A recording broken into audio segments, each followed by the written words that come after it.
a human being. Hope for tomorrow. Let's pray. Father, we'll thank you and we'll bless you. You are a God of universe. You are Jehovah Elohim, Jehovah El Gabor, Jehovah Nissi.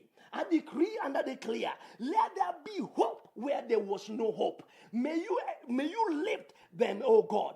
I thank you for their lives. Father, decree and I declare from today, they are blessed beyond the curse. In the name of the Father, the Son, and the Holy Spirit. Amen. Once again, I'm your apostle, Edgar Jakarta, Fountain of Christ Redemption Ministry. We are based in Rwai. Welcome to worship with us. The Lord bless you.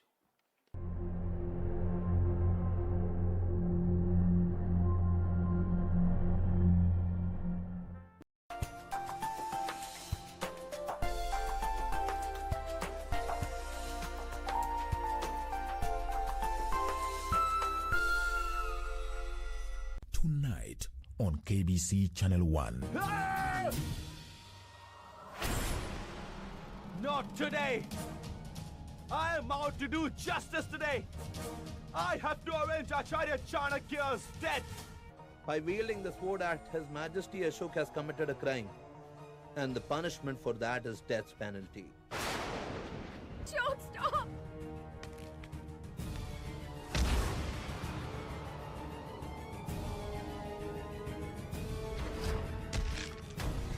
Ashok! Move aside, father!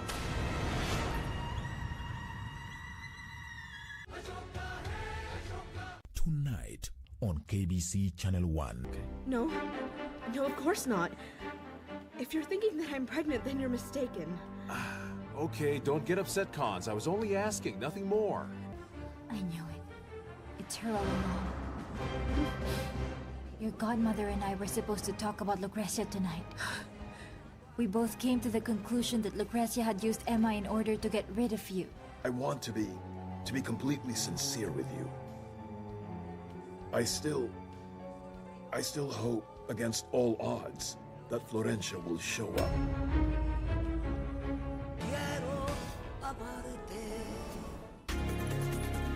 Did you know that disease and accidents occur suddenly and when least expected?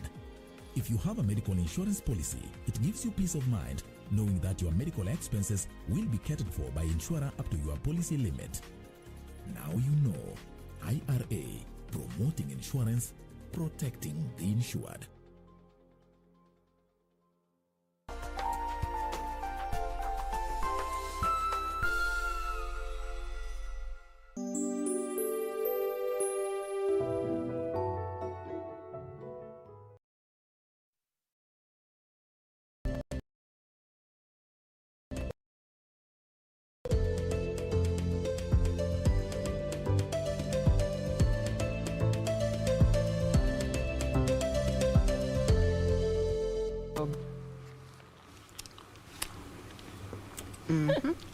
Tukuonea. Shambiwa. Good morning. Wow, good morning. Habari yao? Nzuri. Come on, you started off with me yesterday. Mumelala salama? Tumelala salama. Mumeamuka salama? Tuko sawa. Ukisikia ni good morning. Regina wapi shangwe na nderemo? Today, you did not wake up and choose violence. Kabisa. No. I'm a peace. Violence today. You choose peace all the way. All day, every day. Yes. Good morning from wherever you're watching us from. It is always a pleasure to have you with us this and every day between Monday and Thursday. We thoroughly appreciate you for always choosing to start your morning with us. My name is Jane Wamboi, and today being a day that so many people have been looking forward to, more so because of the arrival of Tanzania's President, Her Excellency Samia Suluhu. She will be coming into the country for a two-day state visit, courtesy of an invitation from our president. We will be having a conversation around her presidency with one of the former members of parliament in Tanzania and also one of the former UN Habitat directors, Professor Anna, who will be joining us to just tell us more a bit about how her legacy has been getting to where she is today and what even we as an East African community can expect during her term as she sees through the remainder of the late Magufuli's term up until 2025. So that conversation will be coming up in not too long. Ray. Indeed, the 4th of May, we are happy, as I say, well, Taurians are said to be steady. They're said also to be stubborn. You're wondering what I'm talking about. I'm talking about, you know, Taurus, the month of, if you were born between April 20th and May 20th, you happen to have the zodiac sign that is a Taurus, or rather what we refer to as the bull. Yes, so some of the characteristics in my latest reading around, you know, Taurus and Taurian people, they say they're said to be stubborn, but they're very loyal.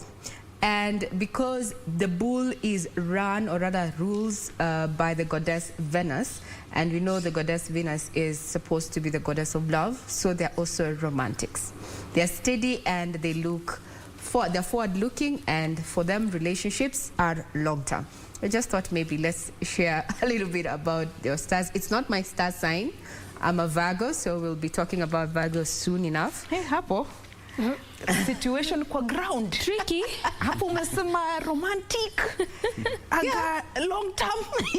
But that's what the zodiac sign says. That Taurian. What it says and what is Long term, so meaning they are committed. What you're saying is that they are committed. They are committed, they're into long term, and they're also romantic. Cool. At April and which? April and May. Let me not jump the gun, because my son happens to be in that category, and I will raise him to fulfill what his zodiac sign says. That he needs to be steady on course. And all we can say today, May the 4th be with you. Yeah. May the 4th be with you. You saw what I did there? Indeed, you have really chosen peace today. I have chosen peace. We are very peaceful, and talking about stories that have been making headlines. Now, perception seems to be deep-rooted, as Justice Shitembwe claims now only a miracle can redeem the judiciary from perceived corruption. This is in regard to the ongoing Supreme Court judge interviews that are getting into day 2 today. And in his defense, Treasury CS Ukur Yatani says, you said funded HIV drugs were unprocedural, or rather unprocedurally imported, hence the crisis. There's been a shortage crisis, and Kenyans have been, you know, putting to task Treasury, saying that it is quite unfeeling because the people who really rely on the drugs. Now, Kenya's COVID-19 positivity rate remains low at below 10%. These are some of the stories that have been making headlines, including that, yes, we will be having the 6th president of the United Republic of Tanzania, Samia Suluhu, here in the country. And she is said, in a part of her itinerary, she will be addressing Parliament. Remember the last time that another foreign president addressed a Parliament, and that happened to be Uhuru Kenyatta in 2015 in Uganda. We'll be keeping tabs on that and just highlighting what indeed the visit of Samia Suluhu Hassan of Tanzania means for Kenya, especially as far as trade is concerned. Remember, relations between Tanzania and Kenya have been said to be sporadic at best. Good morning once again. I'm Regina Manyara. Hey. Mapeka fikita. Mapeka kabisa. All right, we have got a busy day ahead, of course, when wanasema mgeni njo wenye Japone. So how is it going to pan out the next 2 days now that we have got the visiting president of Tanzania in the country? But that is not all. We also woke up to some news that Bill Gates and Melinda Gates have just decided to say adios, baby. Manze? After 27 years of marriage. Let me give you a tweet here.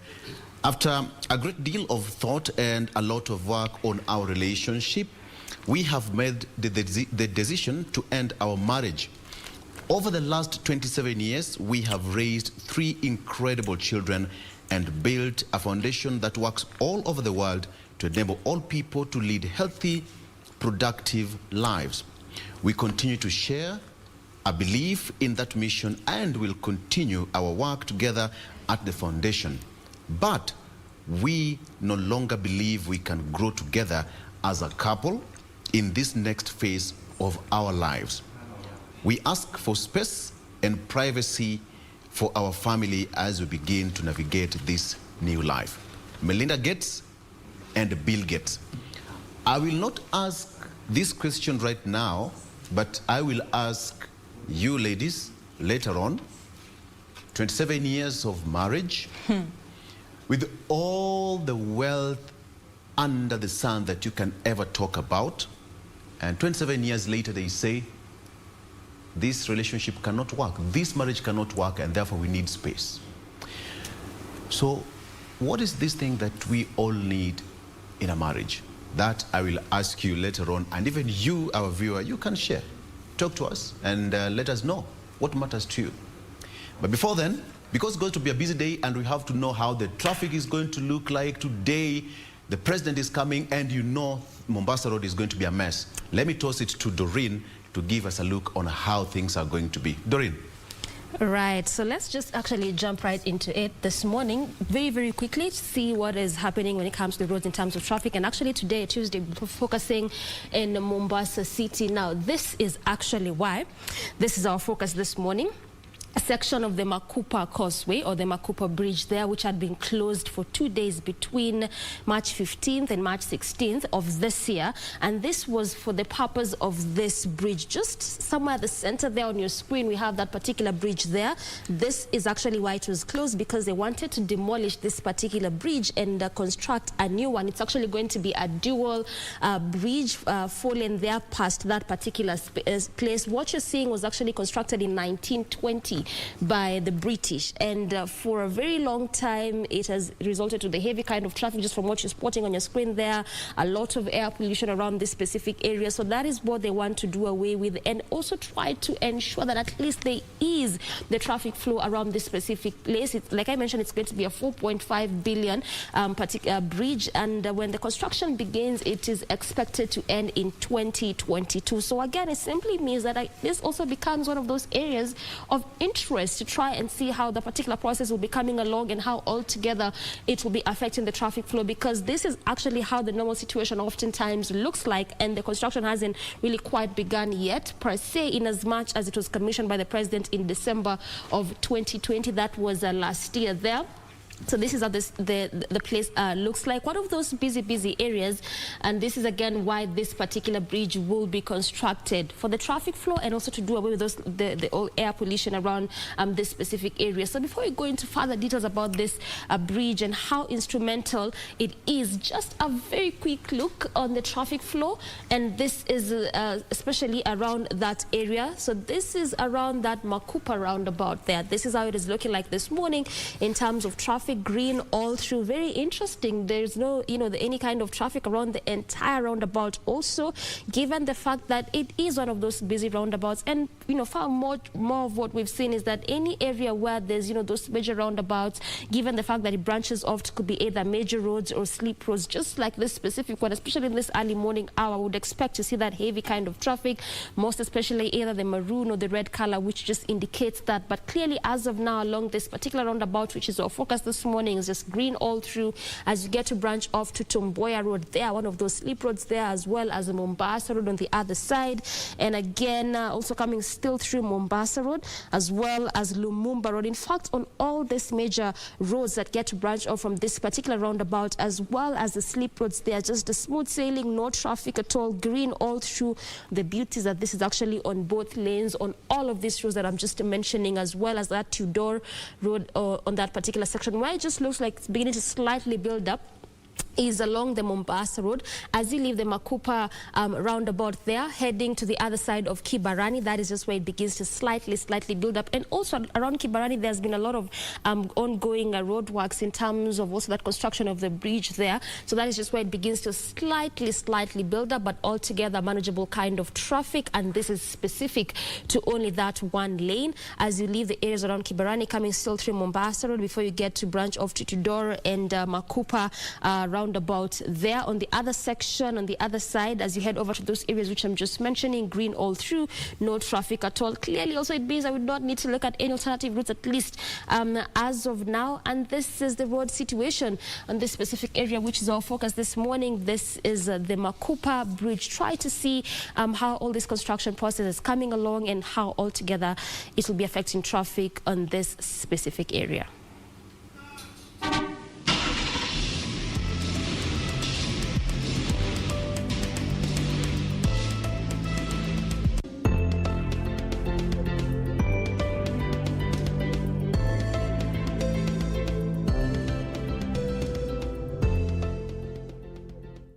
Good morning once again. Now let's just quickly go through what stories have been making headlines in the last 24 hours. We very well know that Samia Suluhu Hassan, the president of Tanzania, will be here in the next few hours for a 2-day visit. Some of the issues that are going to be highlighted include, trade relations as well as matters of just diplomacy. Remember, Kenya, Tanzania, our relations have been termed as sporadic at best. We'll be keeping tabs on that. And now, looking at our local political scene, is that the header that Standard has chosen to go with is that guns are trained on Orengo as ODM battles explode. Now, a group of Raila ODM insiders has turned its guns on Maverick as CIS Senator James Orengo, accusing him of disloyalty. But is Orengo disloyal, or is this a change of tact within the ODM camp? Talking about matters of education, they've also found themselves on the front page of the Standard this morning with a fresh storm brewing over the KCP results. Now, private schools mount pressure on the Kenya National Examinations Council to explain the recent scores which they believe disadvantaged their learners. We also what happened there. Public schools actually trounced private schools over the last KCP results. We're still awaiting the KCSE results. So this might just be, one of those things that the private sector is saying, no, private schools are saying something must have happened and disadvantages them. Then matters of also politics. Here, matters of UDA. Now, Uhuru's men are apparently split over push to cut UDA ties. Now, we'll be giving you this and so much more. And I just want to finish my end of things in as far as what we have captured for you from the Standard and also highlighted from the news desk. This is a quote by Jubilee Secretary General Raphael Tuju that says, "This is to request that you take note of the content of this letter and to put on record our revocation of the provisional coalition agreement in your offices." That is dated May 6th, 2018. Victor, you're better placed to tell us what is happening as far as politics is concerned. Over to you. Absolutely. And on the front page of the Star newspaper, the men behind DP Ruto's 2022 presidential bid. We have them here on the front page of the Star. Quickly, let me give you the rundown. A look inside the kitchen cabinet reveals well-known names. That is, one of them is Barack Muluka, who is a media expert. David Ndi, who is an economist. Juguna Ndungu, who is also an economist. Davis Chirchir, ICT expert. We have got Rafael Munavu, academician, as well as Larry Gumbe, who is also a political expert. Still on the front page of the Star, of course, we have an elaborate plan to honor visiting Tanzania President Suluhu, who is jetting into the country today. And then, still on the Star, Big Four funds shrink as COVID hits Uhuru projects. That is also highlighted on the Star. And then there is also an interesting story here. Magistrate recuses self after an affair with plaintiff. Just briefly. Now, when two magistrates allegedly are having an affair and one of them is hearing the other's case for divorce from her lawyer's husband, what happens? Recusal. Simple as such. So that's happening in Eldoret, where it's just an entanglement of lawyers and plaintiffs and all that. That is just a brief on what's happening on the Star newspaper as far as that is concerned. And we are going to give you more details. Today we have an amazing and an intact show. So it's going to be fire. Stick around. Jen. Right. Just before Jen picks it up, a brief look on how the PD looks like. Right now, KCC examiners are complaining over poor working conditions. So which working conditions are this, given the fact that they are still marking the KCSE exams? Away from that, coming to matters politics now, MPs brace themselves for BBI debate, and this is either to amend or not, and that is a $6 million question as the Senate and National Assembly reconvene. Still, that question of the 70 new constituencies is becoming one of the biggest tussle between these two houses. And also, in as much as yesterday it was World Press Freedom Day, journalists in Kisii town now are calling for the improvement, to call to improve rather the pay of journalists, for journalists in that particular area. Also just calling on the government to ensure that they give priority of COVID-19 vaccination to improve, also to improve working conditions for these members of the Fourth Estate. And yes, a lot has been said concerning the two-day visit of Tanzanian President, that is Samia Suluhu, with much concern concerning the trade ties between these two countries, and also this tiff that has been ongoing for a long time, which was just heightened by COVID-19 situation and how the two countries were dealing with it. Wumboy. Absolutely. Before we get started with the day's discussion, let's just get to have a quick look at what the front page of the Daily Nation is looking like this morning. Not too busy, just 3 stories at the top there is in regards to Yetani's budget. It's now emerging that bread to cost more in Yetani's budget as he seeks to get unfettered power when it comes to his ability to set the VAT, and does not want his rates to have to go through the members of parliament. And then on the other side, there's conversations around the fact that this will be denying the taxpayers a right to representation by the members of parliament. You can check that out on the dailies this morning. There is a PC in regards to how the curfew led to the death of a 4-month-old sick baby who was being transported, or rather was being transferred to the Kisii Teaching and Referral Hospital. But it is said that some police officers had put up a roadblock because it was past curfew hours and the baby succumbed due to lung complications. Coming to some bit of politics is that the power struggle in Raila camp continues to unfold as he tries to review those that are in his inner circle, quote unquote, as has been put here, because he's now facing a tough test as his most senior and trusted foot soldiers are fighting to get his attention amid reports that he is reviewing his inner circle. That is what is happening on some politics. And now finally on the big read here on the front page of the Daily Nation, the arrival of Her Excellency Samia Suluhu. She is expected to jet into the country on these early hours of the morning for a 2-day state visit, courtesy of an invitation from our President, His Excellency Kenyatta, following which they are expected to address a number of issues. Key among them revolve around trade, tourism, and of course people-to-people relations. But then again, she is the 6th president of the United Republic of Tanzania. She became president following the death of the late Magufuli, and he was just fresh into his term. She will be sitting through until the end of this term as the president of Tanzania. But before she became president, what was her leadership like? And now that she is president, what is her leadership like?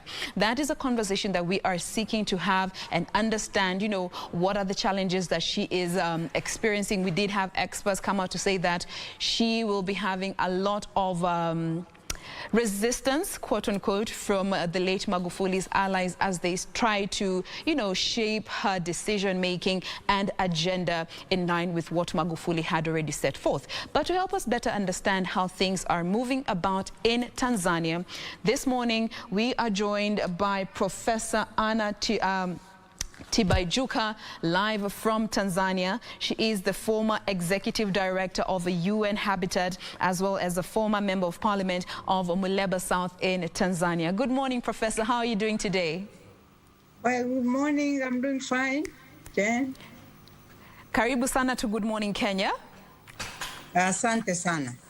Now, we just want to understand, you know, from your experience having interacted and worked with Her Excellency Samia Suluhu from back in the day up until now that she is president, we just want to understand, you know, her leadership style, because we have seen so many experts come out to compare her leadership styles with that of the late Magufuli. But from where you sit, since she assumed office as the president of Tanzania, how has the reception been like from the greater population, the people of Tanzania? Well, Jen, first of all, as you can imagine, Tanzania remains a grieving nation because we lost our president Magufuli, but then Vice President Samia Suluhu Hassan took over, as you have noted. And we are very grateful because it was a very smooth transition. Like her personality, she's a very calm, very cool individual, strategic and focused. So the reception in the country here, I must say, is quite jubilant. Mm-hmm. Now, looking at also critics who are saying that maybe as a republic and also the East African community, maybe we were not ready for a female president. Is this something that has in one way or the other presented itself? Jane, I think that those are views, but actually Samia Suluhu Hassan has been our vice president for the past 5 years, as you said, and she was going into the second term with the late President Magufuli. So if you have a female vice president, then a vice president is always a president in waiting. So really, we are used to her leadership style. She was already very active as a vice president, and Tanzanian political system is actually quite stable within the party structures of CCM. So here it is all high expectations, a change of guard, a peaceful one, I must say, and a very hopeful one, ushering in a female touch of things. Absolutely. I see how you say that with such pride. But I like the fact that you have mentioned her leadership style, given she was vice president. And maybe you could also help us understand, you know, just characterize for us her leadership style, because we have seen so many people comparing how Magufuli was running the country and how they expect her to do so. So how would you characterize her leadership style? Well, I had the opportunity to work with her in cabinet during the Kikwete administration when I was Minister for Lands and she was a Minister for Constitutional, you know, for Union Affairs with Zanzibar, because she's from Zanzibar. And I must say that watching her at close range, I could see how she acts tactfully, carefully, but the most enchanting thing, you know, she's a very conciliatory personality. She brings everybody on the table. Her docket was quite a tough one, you know, resolving all these, some of the grievances between the union, which sometimes crop up. And the way she would solve that was always very diplomatic, very peaceful. She listens a lot and she interacts a lot. So really, people comparing her now, everybody's an individual. The late President Magufuli had his style. She was a vice president. A vice president, of course, is always in the background in any country, but she was doing that very well. But now, now that she's in charge of this country, I for one, and as a woman politician, I must say that we are looking up to see that now she will bring in a female touch. She will bring in a human touch to many things. And I am really hopeful, like many Tanzanians, to see great changes and within the East African community to see cooperation. But Jenny, don't forget, we had a vice president a female vice president in Uganda for quite some time. We tend to forget these things, but they are not so new. Absolutely, because, you know, in as much as we are in the 21st century, we still live in a very patriarchal society, and you find women leaders are not as embraced or as supported, and especially politically speaking. But now, just looking back at the inauguration, we did see Her Excellency say that she will continue to implement the late Magufuli's vision as she also tries to chart her own path for the country and politically speaking. Is this something that has already started to take shape in the country from what you have seen? And also looking at the support from Magufuli's allies, how has that been playing out? Yeah, well, as I said, that in the political landscape here is such that she took over as the vice president. We have a party manifesto. The election was just last year, and she was a running mate of President Magufuli. So she cannot just stand up and disown everything he was doing, because what he was doing it within the context of the party election manifesto. And she has said, and correctly so, that she's going to continue with that, but also she's bringing in her own vision and her own leadership style. And as I said, because of her nature, a very kind person, like I suppose many women we normally are. We manage differently, but also in that sense we add value. So you are not expecting to see dramatic changes, but I have seen her take corrective measures. opening up in terms, for example, of, opening up, because President Magufuli was more inward looking. But Samia Suluhu, you can see also from the way she's a foreign minister, Ambassador Liberata Mlamula and the others, you can see that she's looking also for international experience, for exposure. I'm really very happy that President Uhuru has already invited her, because Kenya, we are neighbors, we are brother and sister. Our faith is we are connected. We can't run away from that. So she's coming there to speak, to out. So really, she needs all the support she can get from inside Tanzania and outside Tanzania. All right, and just looking at some of the issues that she has been very passionate about over the years, and now that she is president, do you feel, maybe you could also just help us understand, what are some of those issues that you feel will be part of her agenda as she continues to chart her way as the president and leader of Tanzania? But her background, you see, she's originally, her background, she's a woman activist from Zanzibar. That speaks for itself, because to be at a very young age, at her early age, she was already a female activist. She's very much in gender rights, and she has already made statements that she's a female, but she's going to govern because she's a president. So she will be also moving really, the emancipation and women equality agenda. But in terms of the substantive agenda of developing the country, she has just addressed the Tanzanian parliament. And you see the tone of her speech. She was very long on agriculture, and rightly so, because this is an agricultural country.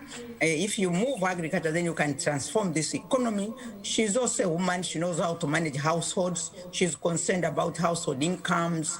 She's concerned about livelihoods. She's also concerned about trade and development.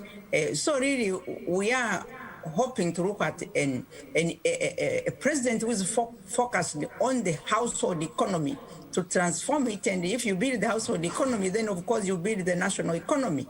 And as I said, doing this inside Tanzania, but also in terms of trade with our neighbors, but also with the rest of the world. Right, and in also just trying to set the agenda, should we expect to see more female representatives and leaders, just coming up in the political scene in Tanzania? Well, I must say that, you see, now for me, as a retired senior citizen, because that's what I am here in Tanzania after I have retired. I've retired from the UN. You guys in Kenya, you know me very well, my days in Kenya, but also 10 years. And now she's, in terms of age, for example, she's almost a generation, a political generation behind me. There's a 10 years difference between us. So I can say that in terms of the young women who are ready to join her, to join her government, take up different positions, Tanzania has come a long way. But also meritocracy is very important. Because as I said, she's a gender activist, and then merit becomes very important. We are not expecting to see promoting women simply because they are women, but because, like herself, they are competent, they are deserving, they are ready to serve, and they should not be discriminated against. Because the problem has always been that sometimes qualified women have been put aside. But if you look at our cabinet, for example, I have seen some very brilliant women ministers there continuing, some of them introduced into government. So we are really expecting that, and the mood here in Tanzania, the people are really very happy, because here it is Mama Samia everywhere. Yes. So people, both men and women, they expect to see great changes, and already the signs are very clear. Fantastic. Continue staying with us. We want to take a very quick commercial break back here in studio, but do stay with us. We'll be getting back to this conversation in a bit. Remember, we are speaking with Professor Anna Tibaijuku. She is the former Executive Director of UN Habitat, as well as a former Member of Parliament of Muleba South in Tanzania. Stay with us. We'll be right back.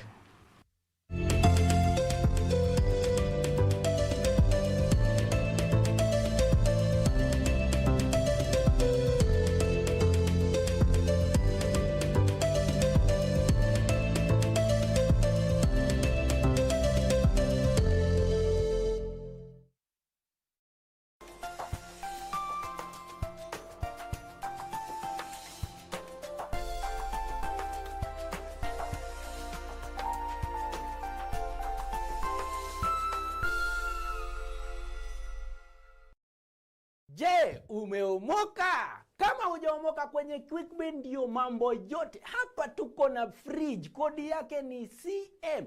Tuko na gas cooker, kodi yake ni CK. Tuko na TV, kodi yake ni TV. Tuko na simu aina ya Samsung ni SM, ama Oppo ni Oppo. My friend, mahali popote unanitizama, eka hizo kodi zake kisha utume kwa 4032353.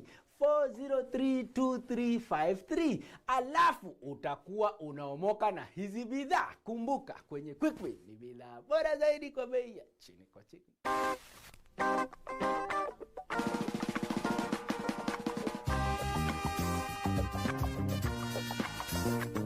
Unichukulie kwa mfano ndani ya matatu.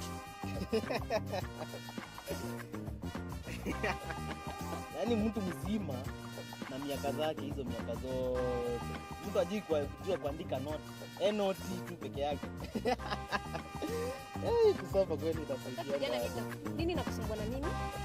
Nauliza, ni bwana? Don't you dare insult me, okay? Mama yetu. Don't you dare. Haya, kwani ni vita? Nini wewe? Yaani wataka kumpika? Huwezi mpika, mpike nini? Next on. No, that is all. Take your life if you wanna know. Them kind of loving you no selling a shop. Yeah, are you are the man and your style. And of all the places that I've ever been, you know a lion can't live without a lioness. A fire can't start without a lick. There is no prescription for me. She's the one, the only remedy. Tonight on KBC Channel 1. No, of course not. If you're thinking that I'm pregnant, then you're mistaken. Okay, don't get upset, Cons. I was only asking, nothing more. I knew it. It's her all along. Your godmother and I were supposed to talk about Lucrecia tonight. We both came to the conclusion that Lucrecia had used Emma in order to get rid of you. I want to be completely sincere with you. I still hope against all odds that Florencia will show up.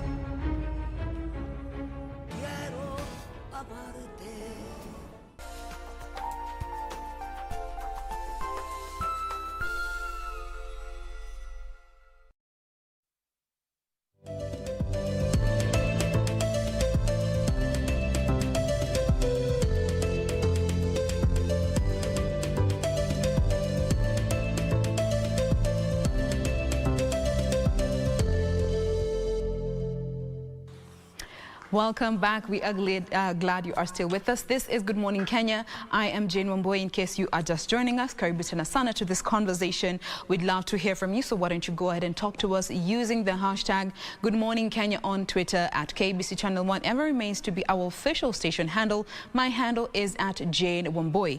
Now, today we are expecting Her Excellency Samia Suluhu, the President of Tanzania, to jet into the country in the early hours of this morning. She is expected here in our country for a 2-day state visit.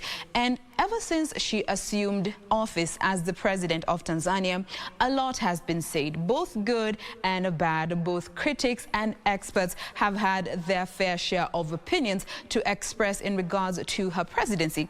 But today we are also here with Professor Anna Tibaijuku, who is the former Executive Director at UN Habitat, as well as a former Member of Parliament of Muleba South in Tanzania, to also help us understand what her legacy has been and how we should also just look forward to how her presidency will be for the remainder of the late Magufuli's term.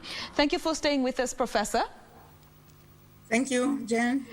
All right. Now, to get to some more information, and let's just start with what the critics are saying. And we are glad you are here to help us understand, to shed some light in one way or the other. But we have had critics who are saying that, she has a deep desire to sort of turn a new leaf when it comes to how Tanzania has been dealing with her neighbors, and especially looking at international relations. And critics are saying that she is going against the grain of what Magufuli had set in place. Is this something that you feel holds any water? Well, in fact, I think, Jane, it is unfounded. Tanzania has always been very much a regional actor in the East African community, in SADC, on the African continent, beyond at the United Nations. So where is this coming from? And as I said, Tanzania is run by the Chama cha Mapinduzi, the political party, and the party has always been internationalist. Both in Africa and beyond, the liberation struggle.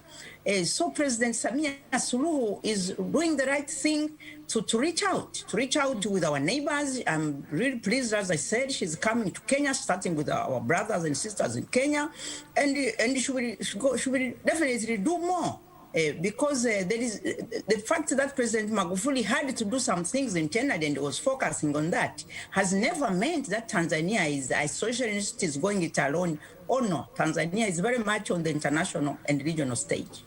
All right, and you know, the thing that most people, or rather critics, are choosing to focus on is in regards to how the late Magufuli was handling conversations around COVID-19 in the country, conversations around press freedom, and also state visits, because, you know, the last time we did have a head of state from Tanzania in Kenya was 5 years ago. So looking at how Her Excellency has been handling the situation, how would you like to reassure those who have just criticism to offer when it comes to how she's executing her leadership? You know, Jane, any successful leader moves on. You have to have your own vision and move on. I mean, let us face it. The late President Magufuli is gone before the Lord. He did his bit, he did his best. Now we have President Samia.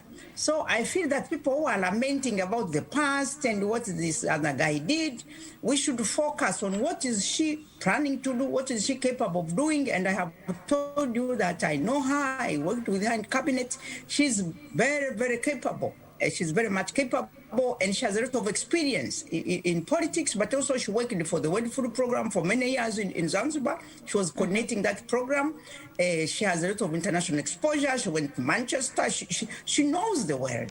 You know, so now she has the chance, the responsibility. And she was vice president for 5 years under Magufuli, and she was the one covering international relations. I know, for example, she visited Kenya when she was vice president.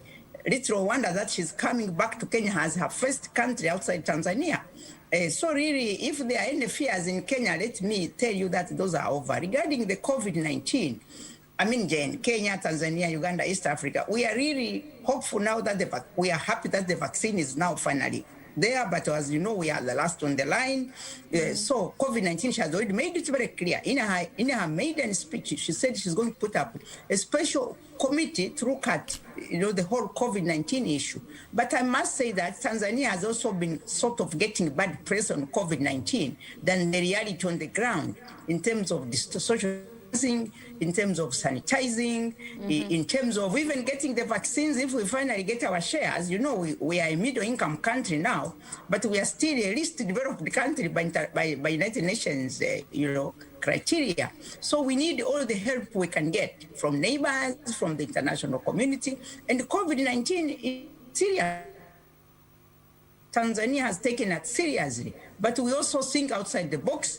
While we are waiting for these international vaccines, we must use our own local indigenous knowledge to survive. That is a survival strategy. That is denying that modern science, when it finally comes, it should find you still alive, so you have to do something. So I would like to say that these fears about COVID-19, I must say there has been a lot of propaganda and negative press than the reality on the ground. And would you be in a position to maybe express confidence in the sense that under her leadership and looking at all the methods she's looking to help contain COVID-19 in the country, will she be able to sort of reset the clock on COVID-19? You know, just looking at what so many other countries have had to experience when it comes to COVID-19, with maybe a hard lockdown, the state of the economy, and getting to address concerns of small and middle-scale traders especially? Yes, Jen, these hard lockdowns and things like that, the reality on the ground, even for, I can vouch for the rest of Africa, and I know it very well. You know, I was in Kenya for 10 years. I know these regions very well. Yes. But how can you lock up when people have a hand-to-mouth situation, when you have no capacity to distribute food, to reach everybody? you know, you cannot really have a hard lockdown. But in terms of taking caution measures, that is being done, and under President Samia, as I said, maybe the way you convey the message has not come out clearly. So that people in Tanzania, for example, social distancing is a must. And in terms of, if you want a hard lockdown, to lock down the economy, then you must have the capacity and capability to feed the poor. The people who get their daily food every day. Even in Kibera, if I try to, my friends in Kibera, I would like to salute them. I hope they are fine. I worked there for many years. They're watching you today. You look down Kibera, you have to go there and distribute food. I don't know whether you have been doing that, but if you have not been doing that, then you are unfair on the people. Having said that, caution must be taken. And by the grace of God, the casualties are there. We are now scared about what is happening in India, for example. But in terms of the death toll from COVID-19, because of all these combination of measures, the modern ways and the traditional ways, we are where we are. And we are hoping now that the vaccines will come, that we shall not be isolated, we shall also get the vaccines, and we shall survive. Nobody's against science, but science has to find you still alive, Jen. If you sit down idly doing nothing, even science might find you a dead person. So COVID-19 is a priority, and it is her priority. President Samia has made it her priority. She's already putting up a committee, the Minister for Health, they're doing everything. We are trying to revive the count. You see now there's this thing about the count. Tanzania has about 60 million people now. Only one test center. How can you keep the count, if I may ask? Very good question right there. Now, getting to this 2-day state visit that Her Excellency will be on as of today and tomorrow here in Kenya, conversations will be around trade, tourism, and of course, majorly people-to-people relations. Let's just have a quick look at trade. There has been a lot of tension when it comes to border relations more so, but looking at these bilateral talks that are set to happen today and between today and tomorrow at State House, what are some of the benefits that you feel both countries are going to get from these talks that will be happening? I am really very happy that they're going to be, the mission, the visit is focusing on trade issues, because that's the economy. As I said, she's very much focused on improving livelihoods in households. You cannot do that if people are not trading, people are not producing, if trade is not flowing and impaired. And, you know, occasionally there are these flips of tensions at the border. You hear this, you hear that from Kenya, from Tanzania, on both sides. I think that our two leaders, when they meet now, when President Samia meets President Uhuru, they can iron out all these differences. They are not in anybody's interest. And, for example, recently there was a fracas with maize. People said that there were aflatoxins. All of a sudden, maize from Tanzania was supposed to be poisonous. I said, but maize from Tanzania and maize from Kisii, what's the big difference? So I would really hope that within the East African Trade Protocol, we should now, this is the time now, to move on quickly, to remove the differences and to allow free trade, because free trade is finally in the interest of everybody. You see, Kenya, definitely you are more advanced, there's a relative advantage, but we are also quite well off in terms of natural resources, in terms of production potential, and united we shall do much more. Africa is about uniting within our regional borders to promote trade and development. Absolutely. And of course, we cannot talk about trade without having to link it to tourism, because it still stands to be one of the biggest sectors in both countries. And how do you think this bilateral talks between Her Excellency Samia and our President Kenyatta are going to benefit both countries, especially focusing on tourism, which is one of the sectors that have been heavily affected, at least from what we have seen here in Kenya, more so by COVID-19? Yeah, trade is always in goods and services.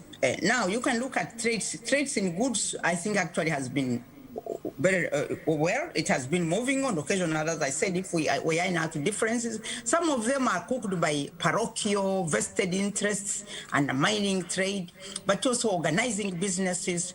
In Tanzania here, I am right now speaking from Dar es Salaam. We have quite a vibrant Kenyan companies working here. We would also like to see reciprocity. We see vibrant Tanzanian-based companies also working in Nairobi, working in Mombasa and places. And as I said, bringing this COVID scare under control, with care, and as I said, also, but being truthful about things. Also, we need to be truthful about the situation, and also realistically, what can we do? So I think that trade in goods is something that should really proceed without any hindrances. Now, there's still a question of trade in services. For example, in Kenya, some of the people trying to work in Tanzania, Kenyans trying to work in Tanzania, sometimes have met problems. Likewise, Tanzanians trying to get a job in Nairobi, there have been some discriminatory practices. I'm aware of the tricks. Either your CV will get lost or something like that. I think we must realize that we promote trade both in goods and in services, and in the end, it will be a win-win situation for everybody. Absolutely. And that brings me to the next aspect, and this is people-to-people relations, and also still looking at the fact that tourism is right at the center of this people-to-people relation, and even just starting with the heads of state as part of the East African community.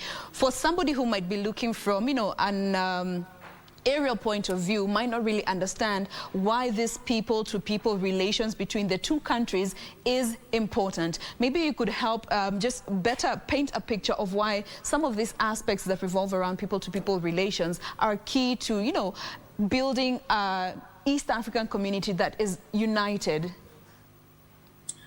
Then it's about people. And as I said, our leaders. So this morning, by the grace of God, we are going to see President Uhuru hosting President Samia. And these are showing the way. So the next thing will be Jane, you and I at our level. So people-to-people diplomacy is very important and key, and is a basis for everything. But also we are the same people. Swahili, habari ya asubuhi. We speak the same language. Yeah. So there is no barrier in terms of communication among our villagers. And if you look at our geography, if you look at the Maasai village, if you are a Maasai from Kenya, a Maasai from Tanzania, it's very difficult to separate. If you see, we are of common heritage, we are of common background, and our fate is intricately linked. Anyone who thinks that you can build an island of prosperity in Kenya when there's poverty in Tanzania is just an illusion. Vice versa. You cannot have a prosperous Tanzania while Kenya is in misery, because your neighbors will also define your own existence. So people-to-people diplomacy is very important. Promoting peace, stability, promoting terrorism. 1998, we were the first victims. The double bombing of Nairobi and Dar es Salaam should never be forgotten. That shows you how close we are linked. That's why we must also make sure that our vijana, our young people, the youth, they interact, they understand each other, they share, they learn from each other. And I feel that this visit is historical because the leaders are setting the trend. They are telling us that, you guys, we should be talking to each other. So if they start at their level, and then it is for the rest of us to follow. Absolutely. And now just moving to some international relations, from past experiences and from what we have seen, there have been some strained relations when it comes to how Tanzania has been operating, and especially within the East African regional bloc.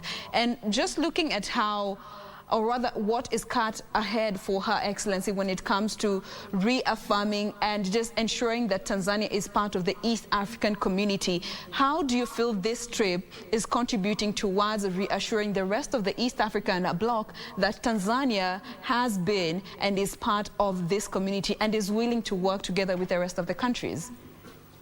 Yes. Well, my interpretation is, and I would like to repeat what I said earlier, that President Samia is actually there to clear if there were any misinterpretation of situations or misunderstanding. I think her maiden visit as president to Kenya, the neighboring country, the regional hub, says it all. And really, as I said, other than maybe you can also exaggerate differences. I was not aware of any serious tensions between the East African countries. I think our presidents were always working together. President Uhuru came here for the burial of President Magufuli, which is very much appreciated. And he spoke very well. He's also Mwananchi. He observed for example, when there was the prayer time during his speech, you could see him saluting. You see, he's a Mwananchi here. He knows all the traditions, the rules, the customs. So let me say the following. Let us adopt a forward-looking, positive agenda. And let us not hammer on the past. And if there were misunderstandings, they are now solved by destiny, by fate. President Samia is in charge of Tanzania, and Tanzania has never been an isolated country. From our founding president, Mwalimu Nyerere, I mean, he was a household name in Kenya, as much as Mzee Kenyatta, the founder, as much as. So you see, the East African community, we are working together. We have some regional projects, for example, with Uganda. We have the Uganda oil pipeline. We have other things. And I really expect now to see a scaling up of joint East African community investment activities, and really join in some areas, like in research, like this COVID-19 we're talking about. We need economies of scale, so we need to work together. We must also go back to the 1977 agenda in the old East African community and revive some of the East African community common services.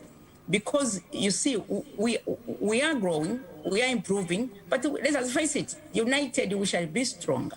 So I really hope that during this meeting, they will also explore ways of having regional projects, how we cooperate in terms, for example, of the trading regime. Kenya is a middle-income country for some time. Kenya has an EPA with the European Union. Tanzania is the least developed countries. So there are some things to be sorted out, but amicably, with a positive mind, knowing that we are all linked and we have a common purpose. We must work for our common interest. And I think that this visit, for me, my interpretation, I believe this is what the presidents are trying to tell us. Absolutely. And, also while, during this state visit, she'll be having a session with the executive women in business here in Kenya. How does this also translate to encouraging more women to take up business opportunities in Tanzania, and how they can also work together cross-border, women especially? Well, that is also wonderful, because, as I said, I mean, President Samia Suluhu is, in fact, a golden opportunity, a God-sent opportunity. I must say that for me, on my part, I have been a female gender activist for all my life, and I was not expecting to see this turn of events, but that is fate. She's now in charge. I'm very happy she's also meeting the business women of Kenya. I know she's traveling with a business delegation from Tanzania, the Tanzania Private Sector Foundation. I think they are also, some of the people are joining her entourage there. And this is it. And for women, I am now a retired person, as I said, but I'm also encouraging young women here in Tanzania to form businesses, even big businesses. Why should women not only be confined to small businesses? Women should also go into the big businesses, organize internally and externally. And I'm very happy that President Samia is also going to be talking to the Kenyan women, and I can appeal to them that those in a position to do so, they should also look at for women business partners in Tanzania, also in some big business, because I know Nairobi, I know that some women there are quite good and big in business. Absolutely. Now, as we draw the conversation to a close, maybe for both Tanzanians and Kenyans, of course, this state visit, of course, will be aired live in Tanzania and both in Kenya. What will be your message to Tanzanians who would, be tuned into this meeting that will be happening later on in our State House here in Kenya? Your message to them, and maybe what are your expectations, very individual expectations from this visit, and your message to fellow Tanzanians? Yeah. Well, for my fellow Tanzanians, I can say Watanzania wenzangu, wakati ndio huu sasa. This is the time. This is a time to see what our leader is doing. She's opening up, and she's encouraging us also now to, within the restrictions of COVID-19, to look for partners in Nairobi and beyond. And Nairobi is also linked to the rest of the world to do business. So I see this as an opportunity to be taken, to be grabbed, to forget whatever small difference there might have been in the past, and move forward and grab the moment, take advantage and solve our problems. She's very much also on health. Social services are very important, because as women, the healthcare sector, I have seen that she's giving priority to make sure that not only COVID-19, but we must also solve the other challenges of the health sector.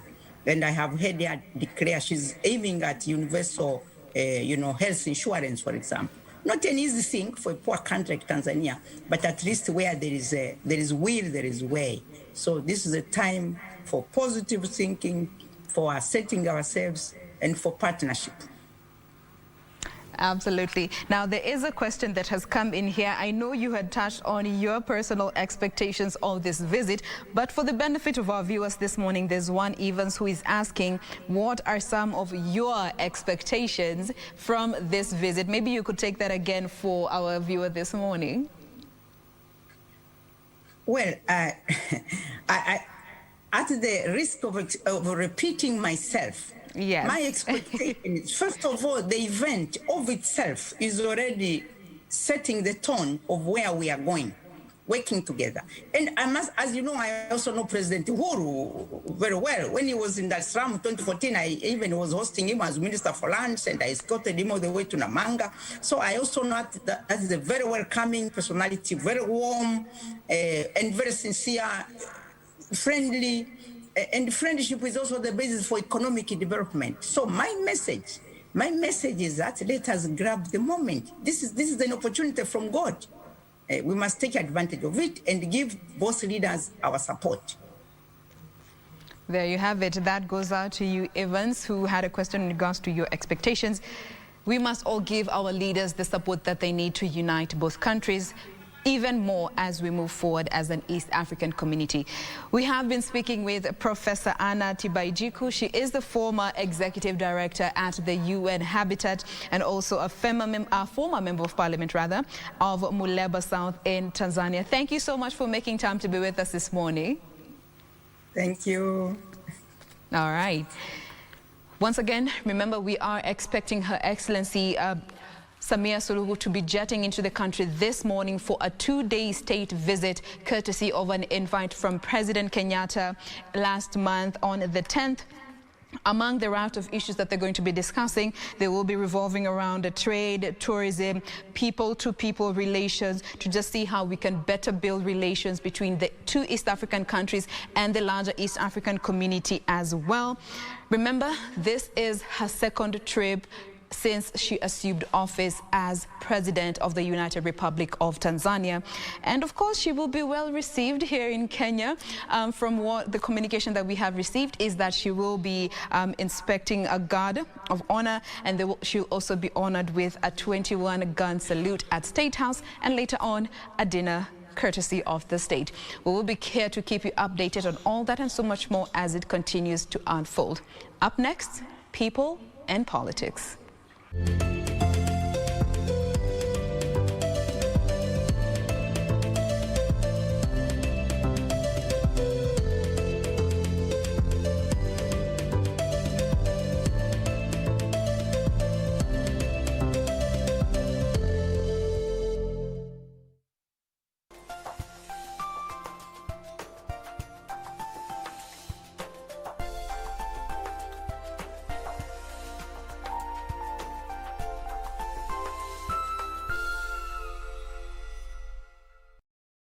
Je, umeomoka? Kama hujaomoka kwenye QuickBin ndio mambo yote. Hapa tuko na fridge, kodi yake ni CM. Tuko na gas cooker, kodi yake ni CK. Tuko na TV, kodi yake ni TV. Tuko na simu aina ya Samsung ni SM, ama Oppo ni Oppo. My friend, mahali popote unanitizama, eka hizo kodi zake kisha utume kwa 4032353. 4032353, alafu utakuwa unaomoka na hizi bidhaa. Kumbuka, kwenye QuickBin ni bidhaa bora zaidi kwa bei ya chini kwa chini. Next on No, that is all. Protect your life if you wanna know. Them kind of loving you no Selena Sharp. Yeah, are you are the man and your style. And of all the places that I've ever been, you know a lion can't live without a lioness. A fire can't start without a lick. there is no prescription for me. She's the one, the only remedy. Tonight on KBC Channel 1. Not today. I am out to do justice today. I have to avenge Acharya Chanakya's death. By wielding the sword act, His Majesty Ashok has committed a crime. And the punishment for that is death's penalty. Don't stop!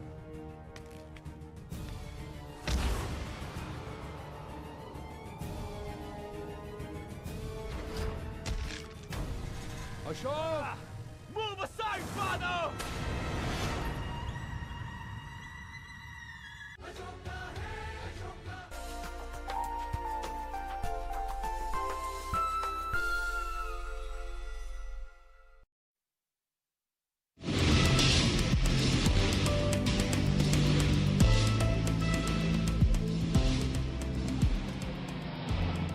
Welcome back to the program. This is Good Morning Kenya, and it is time for our next traffic link-up segment. We are still looking at what is happening around in Mombasa City, rather. This is specifically around the Makupa roundabout. And just again, a quick look on why we are focusing on this particular road this morning. This is actually the reason as to why. One of those busy roads was commissioned by the president, and this is for the construction of that particular bridge in December of 2020. Now, just at the center there, this is actually that area which they will be reconstructing. This bridge was constructed in 1920s by the British. It has been in a very poor state. A lot of air pollution around this area just being caused because also of all these ongoing activities around the particular place. So what they will be doing is just expand the same bridge to making it a dual bridge. It will be costing around 4.5 billion Kenyan shillings. The process, as it is set to begin, will go up until 2022. And aside from that air pollution bit, they're also trying to reduce the traffic congestion along this specific area. This is actually how it normally looks like oftentimes. So this is a part of what they're trying to reduce in this specific area. Just the traffic flow, making it easy for vehicles, those are the car owners, as well as for the pedestrians there. So this is actually how it is looking like as of now.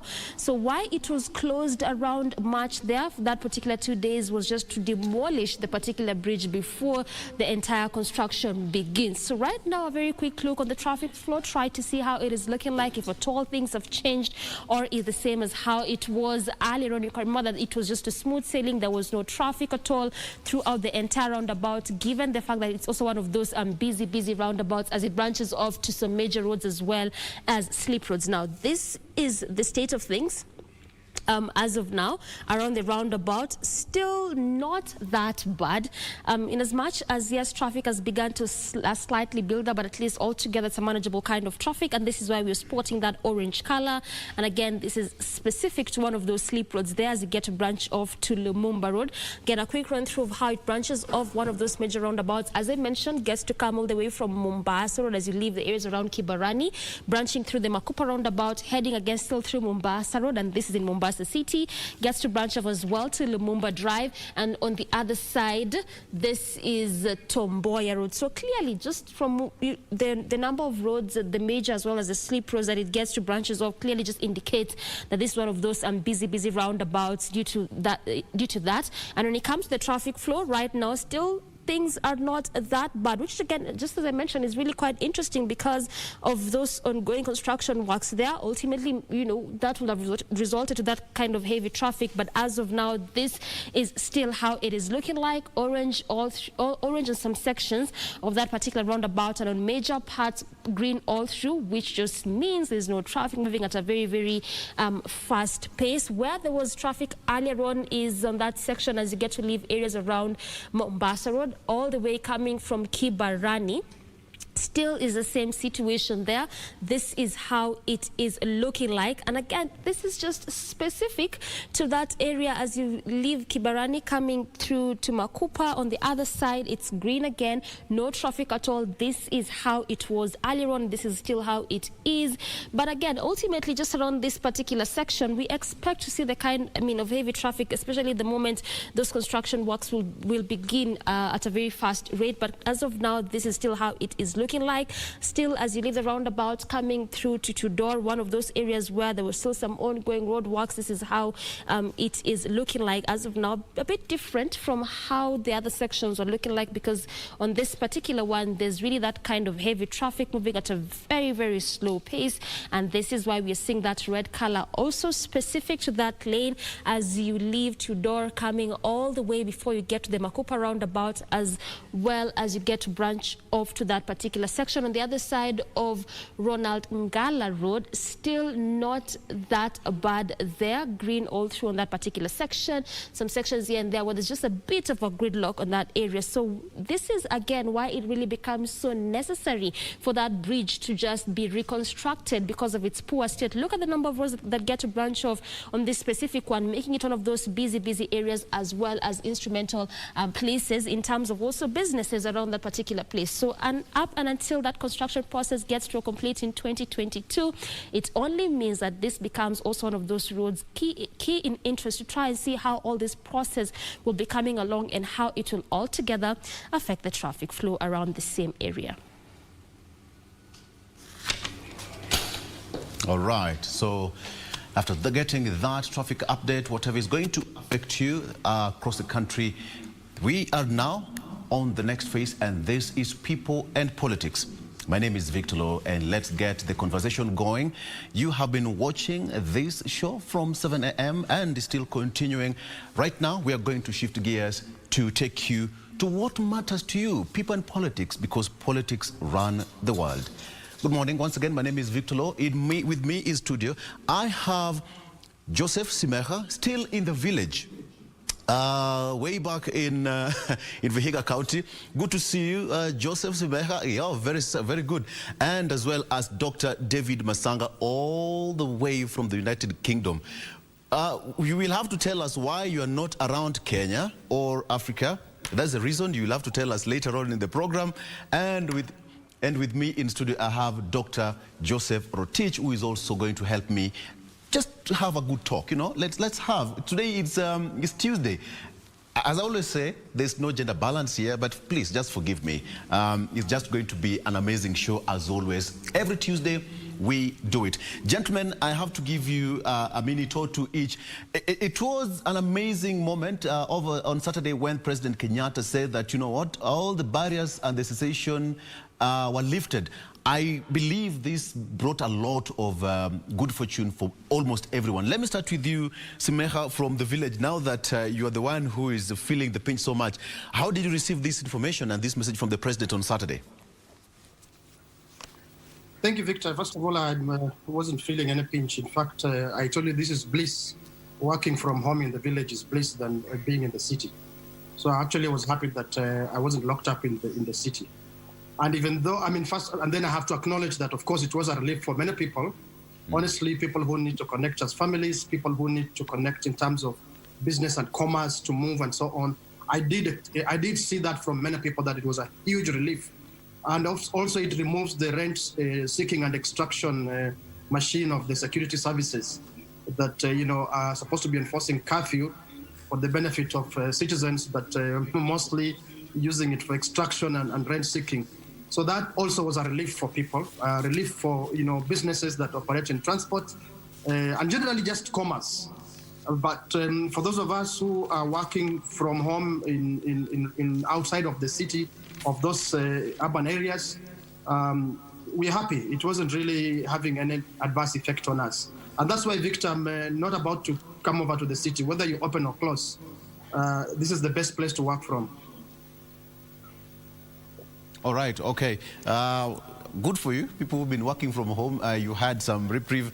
Let me just come back to Dr. Rotich here in studio with me. Daktari, it was a good message and a good information to many Kenyans who've been saying, no, it was high time that it happened.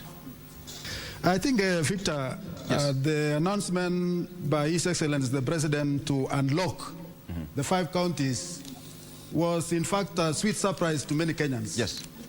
Bearing in mind that Kenyans have really suffered a lot in terms of economic depression that they have experienced. You can remember, Victor, up to today as we are talking, over 2 million Kenyans have lost their jobs. And we have several informal sector. Yes. Has actually almost come to standstill, where majority of Kenyans are actually depending on. Yeah. And the pronouncement was well received.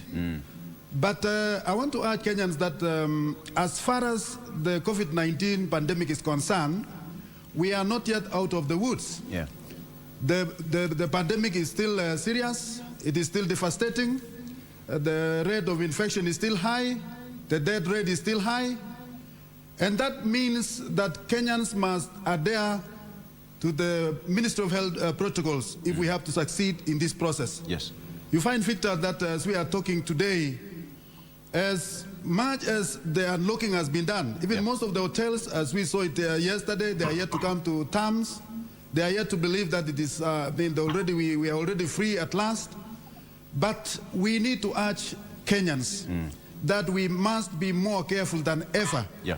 The unlockdown that has been made, or the freedom that we are enjoying now, does not mean that we already have the freedom against the pandemic. The pandemic. So it is my sincere request that we must adhere to the Ministry of Health protocols at all times, so that we can be able to grow our economy and at the same time safeguard our health. Absolutely. Let me bring in Dr. Masanga here, all the way from United Kingdom. Dr. good morning and good to see you once again. Perhaps it was high time that the president made that pronouncement. It was Labor Day's kind of present to Kenyans. You know, the 5 counties locked, and you know Nairobi is the hub of business in Kenya. So it was long coming. What do you think? It was long coming, yes, I agree. And I agree with my 3 colleagues. Yes. Dr. Rotich in the studio and Dr. Semenya. I agree. But we better go further. We better be careful. We better stand. It is you yourself. Beginning with you yourself. And make sure you don't fall a victim. It is dangerous to fall a victim to this disease. This disease is not, and I repeat, is not visible, is invisible. If it is necessary, safeguard yourself out of it, keep safe, have your mask on when you go to the public. Up here, it is partial lockdown. Most of the places have opened. Even the nightclubs are being tested. People are going in a few numbers. By 21st of June, I think Britain will declare the disease an endemic. Endemic. It will be like malaria and other things, and a cough and so on. So they have tried, they have vaccinated their people. We have all got vaccination. Let's stick there. And I want to take this opportunity, in summary, to thank President Uhuru Kenyatta, the Kenya government. People, let's give a credit. You have managed this thing very well. You have. You have tried. You have tried compared to some African countries where I receive reports. Yes. You have done it. Your model was the best. It came out the best. And I hope the visiting president of Tanzania, and you can, although you can ask why I'm wearing, this is CCM color. We'll get into the details of that shortly, Dr. Just about the visiting President Suluhu, and of course, you have touched on something quite fundamental here, that President Kenyatta has really tried. But you see, let me just bring in Dr. In terms of economy, many people are not seeing it that way. It was like we were squeezed somehow in a box, but we are not looking at the positive sides of having the lockdown, the cessation, and all that. Well, it had an effect in the economy. But to accommodate Mwananchi, what are we supposed to look at? I think, Victor, looking by the far we have come as a country. Yes. You can remember that when His Excellency the President took over after retired His Excellency Kibaki. Yes. Kibaki laid down a strong infrastructural foundation in this country. And it was a massive one. You talk about the Thika Highway and so many other investments that have been put in place. And when this government took over, they took up what I can say a huge and a mega approach in the infrastructural development that we can witness, highways, good roads, that we can witness today. And by that, Victor, you know, Kenyans don't see that translating into money, into cash in their pockets. Because these are long-term investment that this country has actually ventured to. I overread yesterday the minister, Tan, is saying that Kenya is going for 1.5 trillion shillings. And in the same amount again that by the end of this financial year, Kenya is struggling to attain the target of 1.4 trillion. Already they have attained 1.2. So in that tone, Mr. Victor, we are on the right track. But you see, we have to complete the projects that are already in place. Yes. The huge projects that we see on our daily basis have to be complete. And this is part of the legacy of His Excellency the President. So by the end of his term, he's supposed to have realized all his dreams. By realizing these dreams, they require resources. So we must borrow, Mr. Victor. We only have to tell Kenyans, yes, as I gave an example last week, Victor, during the when what can I say? The most difficult time is yet to, yes, as we are realizing today, will be over very soon once we realize all these investments and they will be in use. So in this case, like I'm lucky, Victor, that I live in this century to be able to drive myself to Mombasa in less than 4 hours. Yes. Through the SGR. I'm lucky that I'm able to go up to Northeastern through a good road. I'm lucky that I can go to Western Kenya through a good road. In this century, if it was not the loan that this country took, we will not be having that advantage. So what we want to ask Kenyans is that the problem that we are facing now as a country is a temporary problem. Very soon we shall see good things happening. Now those who will be investing on investing in the people, because you are hearing His Excellency the Deputy President talking about the bottom up the economy. Yes. Means empowering the law of the lowest. Yes. To be able to be capacitated as far as their business are concerned, so that Kenya will now start using what has been laid down by His Excellency the President. Okay. Yes, it is painful, but it's something that we must undertake as a country. Absolutely. Let me just bring in Simeha here just to wrap it up briefly. Simeha, it's quite open that yes, we have to borrow, but then development must also happen. And as Dr. Rotich has put it, it's just temporary. As we put it, ni kwa muda tu. So at the end of the day, we will see the results probably for the next couple of years to come. Are you buying the same idea? Not at all, Victor. I don't agree with that is Dr. Rotich's observation, that's Dr. Rotich's opinion. Mine is different. In the sense that COVID-19 found a bad situation economically in this country. It found a very bad situation from 2013.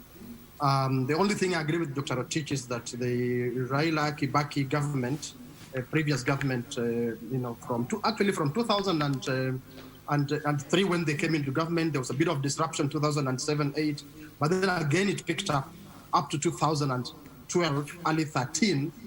You could see the results of a semblance of good economic management. But immediately this government of Uhuru Kenyatta and William Ruto took over, we began to see things going south. Yes. That has been my observation. That remains my observation, that yes, it is very good to see these large infrastructure projects and so on and so forth happening. But then when you fail to see the masses empowered to take advantage of these projects, then for me it is gloom. Because I'm very happy with and I agree with what he's saying. Wonderful to have SGR, wonderful to have good road. I confirm that I drive on a good road from Nairobi to Western and so on. But how many of us can take advantage of that good road? So these things have to happen simultaneously with good governance that brings in the masses of the people to participate in economic production, in economic activities. But if you leave out, because of bad governance, a lot of people are cut out. Corruption squeezes out so many people from participation in economic productivity. Then only a few participate and take advantage of those wonderful projects. that Dr. Rotich is talking about. So right now, my observation is a huge percentage of Kenyans are suffering economically because of poor management of the economy and because of runaway corruption in our country. And they won't be able in any time soon to take advantage of those wonderful projects that we are talking about. You can put in place brick and mortar, but unless you also work on the softer issues, unless you also work on issues like corruption, unless you also work on good governance, and unless you also work on what has been talked about, bringing the country together, national unity, so that we are pulling in the same direction, I do not think you achieve what Dr. Rotich is saying we will achieve in a short while. So I beg to differ, and that is my observation. Absolutely. And I can see Dr. Masanga is trying to nod in disagreement with you. I don't know what you have to say, Dr. Masanga. Today, I woke up on the right side, and the right-hand side of Adam Smith. If Adam Smith came to Kenya and saw Semeka speak the way he's speaking, I think he would die twice. I agree entirely with Rotich. Today, this morning, infrastructure is the basis of any development. If you don't have infrastructure, if you have no infrastructure, forget. You know, Semeka is talking about corruption. Those are secondary. Those are secondary issues. We can manage them later. We can put laws. We are doing BBI. But what Rotich has said is true. The Jubilee government took over projects that were supposed to be completed that Semeka group left. Don't forget who Semeka is. I know him very well, where he belongs. And I am not going to sit here to allow him to harm a Jubilee government. No. Semeka, it is true. You left us projects.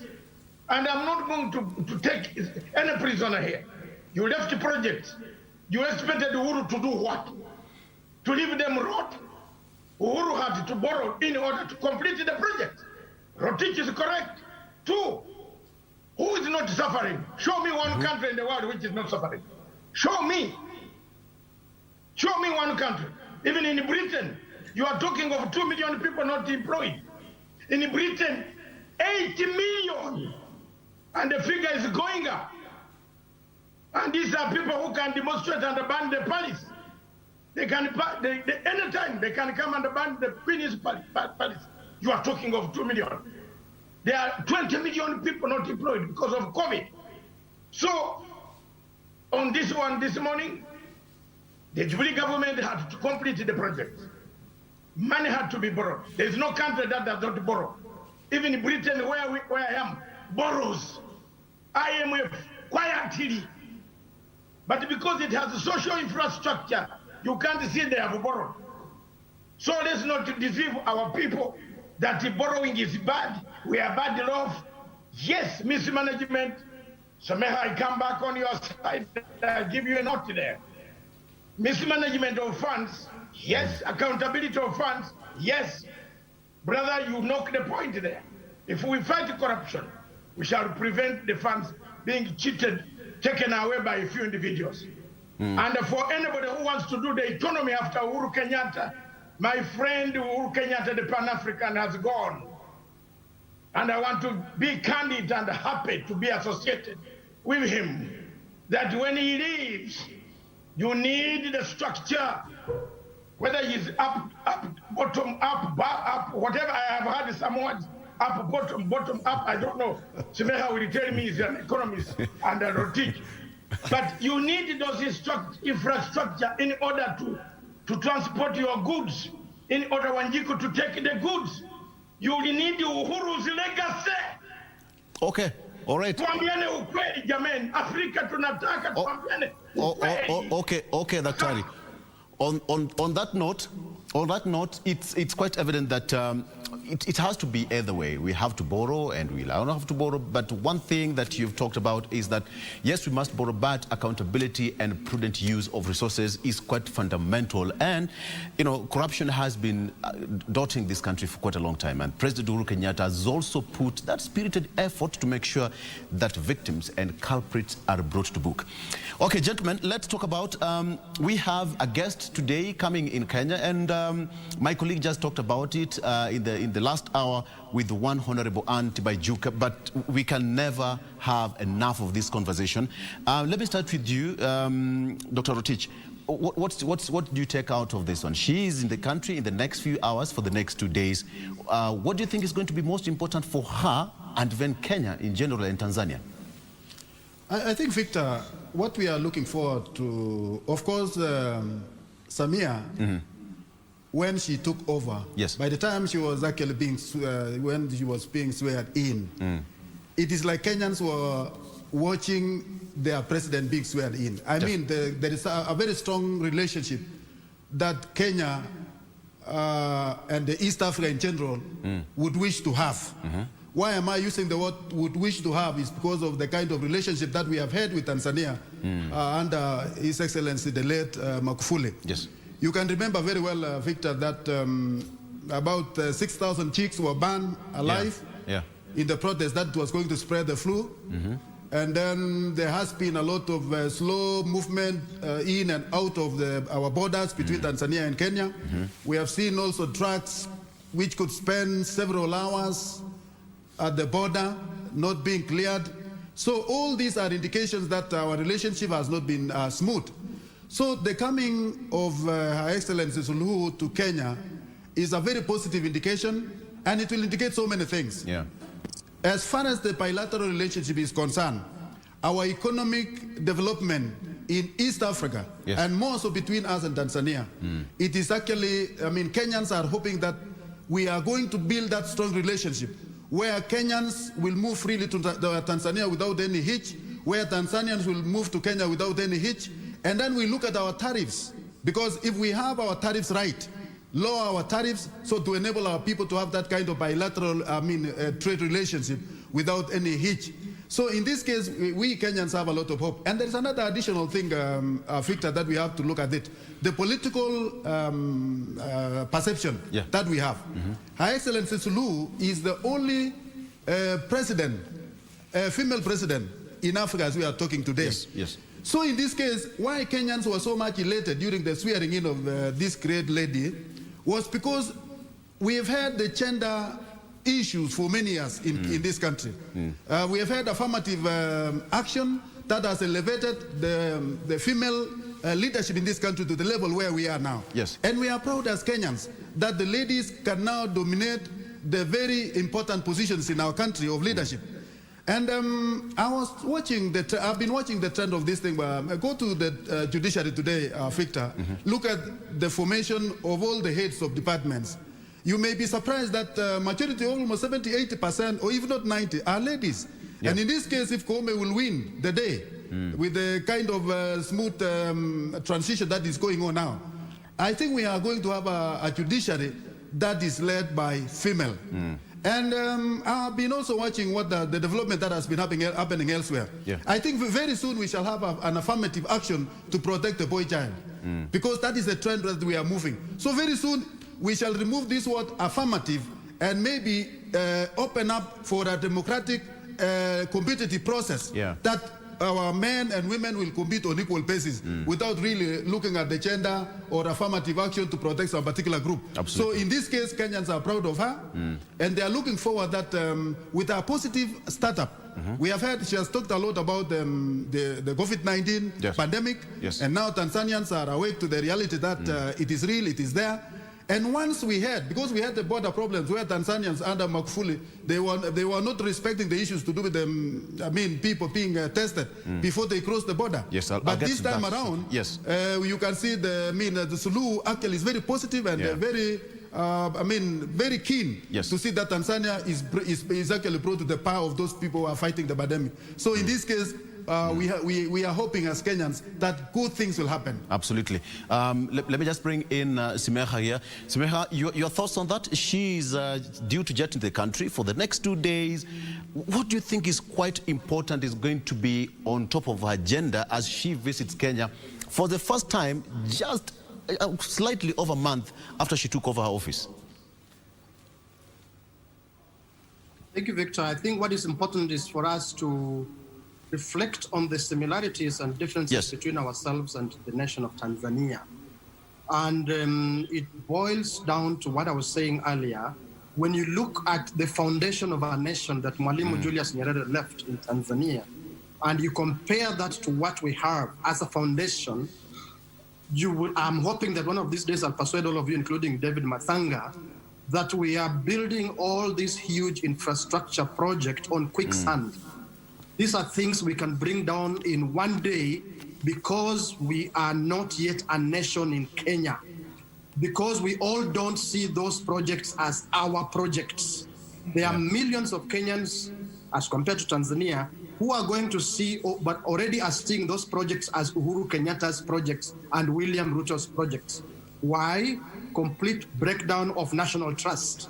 Those things are important for development. That foundation that Tanzania has built, as established by Mwalimu Julius Nyerere, defining who they are, and I admire them for basing who they are on the African philosophy of Utu, which is one of the things, by the way, David Mathanga, that we have put in BBI policy, that we need to think as Kenyans, as President Suluhu comes around. Do we know who we are as a nation? Have we defined ourselves as a nation? Or are we just Kikuyu, Luya, Luo, Somali, and so on and so forth? Those things are important for development.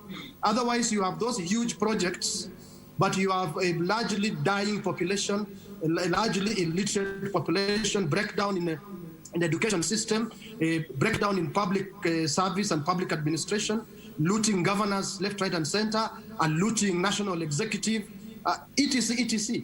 So as she comes here, for me, those are the lessons I'm hoping we pick up. And as our government engages with her and her delegation, those are some of the things we can borrow from Tanzania. I fear that although the late John Joseph Pombe Magufuli was building on that foundation, he was sadly, in my humble opinion, beginning to break down some of the building stones. Because that foundation is not inconsistent with having a democratic society, a competitive society, a pluralist society with a free press. They go together, a foundation of Utu, African philosophy of Utu, African solutions to African problems. And that's why I'm reluctant to take Mathanga's invitation to compare ourselves to Britain. I'm not even interested in, I know it's important to compare, but in terms of whether we are doing well, developed or not, I'm not even interested in comparing ourselves to Britain. I want us to compare ourselves to what we can be. And we can only know what we can be if we sit as a nation, have a conversation, and look at our history, see where we are coming from, and then define where we want to go. That we can borrow from what Mwalimu Nyerere did. Not that he was faultless, he had his faults, but he did an incredible job in terms of building the foundation for a cohesive society in which people trust each other.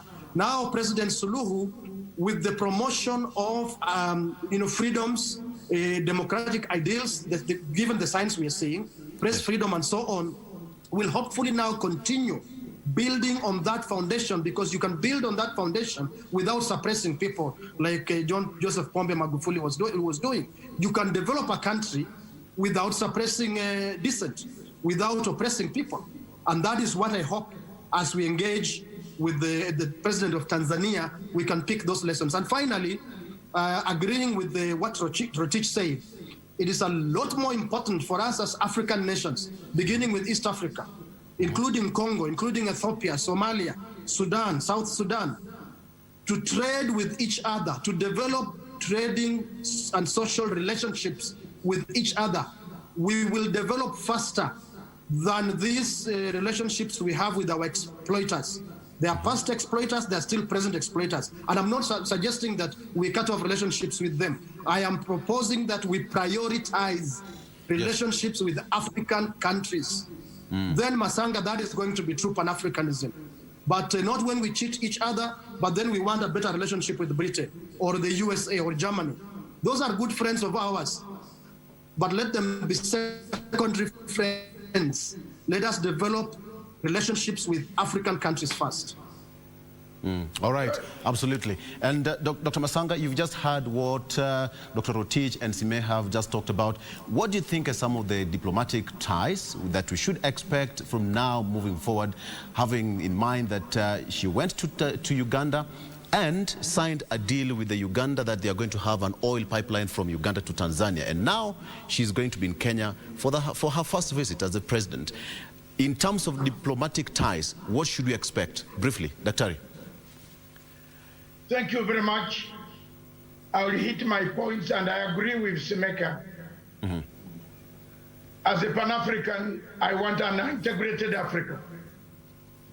An Africa that trades with itself without barriers. As a Pan-African, I want an African that talks, not violence, but peace. Tanzania is endowed with peace. Tanzania think together, they have a social contract. Mr. Law, the only country in Africa that has a social contract is Tanzania. They have a social contract. They listen to their leaders. I grew up in Tanzania in 78, 79, when we were fighting Idi Amin Dada. I learned part of the philosophy of the Tanzanian people. I have huge friends across back there in Tanzania. But they are all united. Even when their government is doing something which is not right, they will come to voice it without violence. That's one thing I agree with Simeka. Let's learn from them today. Are we united in Kenya? Are we united in Uganda? Are we united in Rwanda? Although, as we sit here today, 3 of us and 4 of us in the studio, there is a looming war between Uganda and Rwanda. A very huge war. Simeka knows. For 2 years, the border between Uganda and Rwanda has not been open. And the people are threatening, generals themselves, the two are threatening each other. I believe Madame Suluhu, being a lady president in East Africa, please, Your Excellency, I've already communicated something to the Minister of Foreign Affairs in Tanzania. Try to ease that pressure so that we don't have a war. Point number 3, the question of trade. These small hiccups at the border. You want to go to Tanzania, your passport is, as a Kenyan, is scrutinized more than the passport of a Ugandan called Matanga. That attitude should end. Kenyans are scrutinized more in Tanzania than Ugandans. I went with a Kenyan friend in the Dar es Salaam airport. He was stopped, and I waited for him after my luggage. I picked his luggage. They were looking at his passport. I came back, I said, Jamen, ndugu zangu, shida gani? Oh, tulikuwa tunazungumza hapa. No, I said, no, this is an East African passport. So those small things that bring up and break up states will be solved. Another point is the question of women. I am very happy that you interviewed my colleague, a very humble lady of Africa called Professor Tibaijuka. This lady is a Pan-African. When people wanted to take Mugabe, to the Hague for dismantling shanties in Harare, Tibaijuka stood firm Pan-African as the head of Habitat and said, no, we need such people. Tanzanians are hardworking people. Madame Suluhu will bring hope to Kenya. We'll learn something. Lastly, I hope she's also going to learn how to manage COVID-19. That's the elephant in the house. Okay. And let's be honest, hakuna kubembeleshana hapa. Sisi tunataka siasa ikuwe ya amani, siasa ya amani, tulete amani, tutapigana. So let's get clear. She has also to learn from the Kenyan counterparts. Yes. The Ministry of Health, the models. Let Tanzania learn what type of models the Ministry of Health in Kenya have used to contain a disease. Because although this disease, if you contain it in Kenya, and you contain it in Uganda, and you have not contained it in Tanzania, you can't stop Tanzanians coming to Vihiga. In fact, Vihiga is very near there, where my friend has been hiding in the banana plantations there. It's very near Tanzania. So we Simeka, you'll have to defend yourself that you've been. You'll have to defend yourself that you've been hiding in Vihiga. Dr. Masanga, let me just hold on. Dr. in 1 minute, let me just take a commercial break. The director says that we have to pay some bills and then we come back. Simeka will tell us why he's been hiding in Vihiga. That is a good one. Let's take a short break, gentlemen. This is just it. We have just started. And you know what? We still have so much more just after the break. So you don't have to go far away as I take my tea. You know, this is Good Morning Kenya. You can also take yours. We'll be right back in a short while. Stay with us.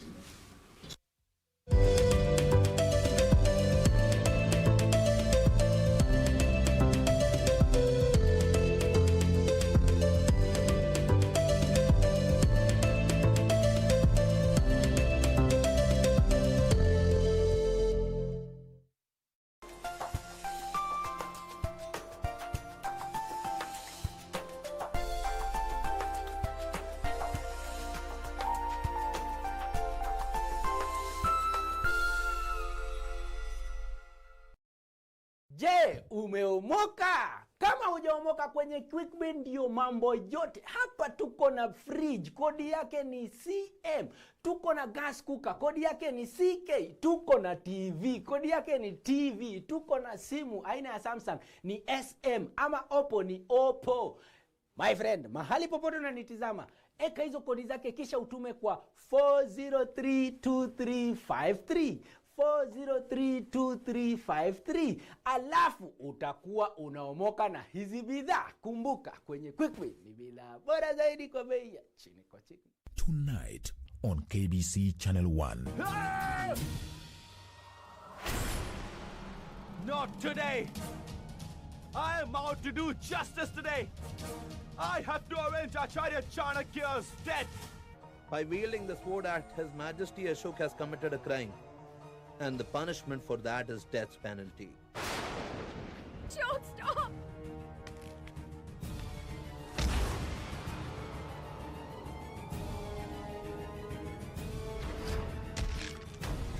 Ashok! Move aside, father!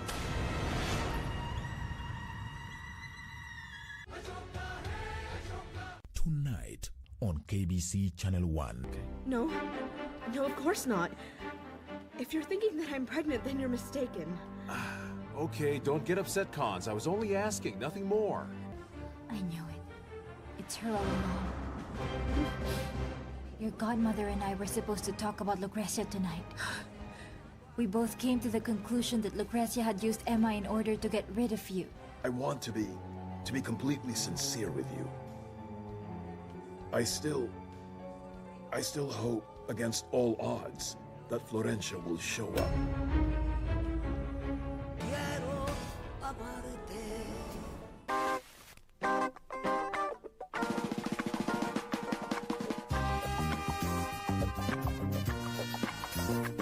Unichukulie kwa mfano ndani ya matatu. Yaani mtu mzima na miaka zake hizo miaka zote. Mtu ajui kujua kuandika note. Note tu peke yake. Kusoma kweli itasaidia. Nini nakusumbua na nini? Nauliza. Ni bwana. Chupia. Okay. Mama Angel.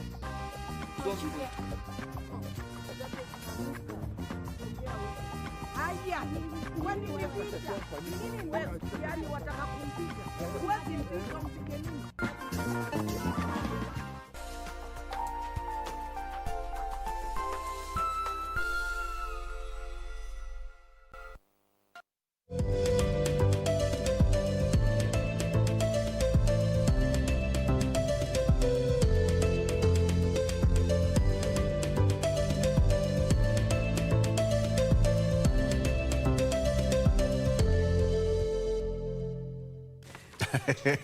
Welcome back. This is People and Politics on KBC Channel 1. Straight to to Joseph Simeha. Joseph, you've been accused that you've been hiding in Vihiga. We must ask you this question. Have you been hiding in Vihiga? And even as you answer that question, let's talk about the uncertainty that continues to surround the fate of the BBI, even as Parliament resumes its sittings after recess. And now it seems that Senate is caught between a rock and a hard place, whether to agree on some of the typographical errors and some of the thorny issues in the bill. Your take on that? First of all, have you been hiding in Vihiga? Thank you very much, Victor. Well, people who are used to living in cities, when they see us enjoying life where we belong, where we have been born and raised, when they see us enjoying life, they think we are hiding. These banana plantations are part of us. Actually, yes, these banana plantations are part of us and are part of what we must build in the spirit of devolution, because we want to build Kenya, we want to build Africa. We have to begin by building the hitherto neglected places. We have to be here in Vihiga, in Kakamega, in Garissa, to ensure that the governors who are looting our resources, are held to account.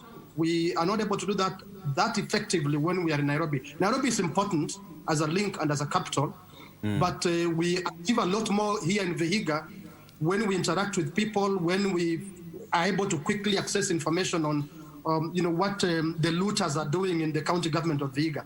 So, Masanga, that's what we are doing. We are building even many more banana plantations for people to leave London. And please come and you'll enjoy life better in Vihiga after we remove the bad governance that we have in the county just now. So that's what we are doing. We are not hiding. Secondly, Victor, thank you for that question. Yes, you say it's a dilemma, but as I think I've mentioned to you a couple of times, I feel that there are people in our political establishment who are behaving like they've just discovered things. They've just discovered the contents of BBI.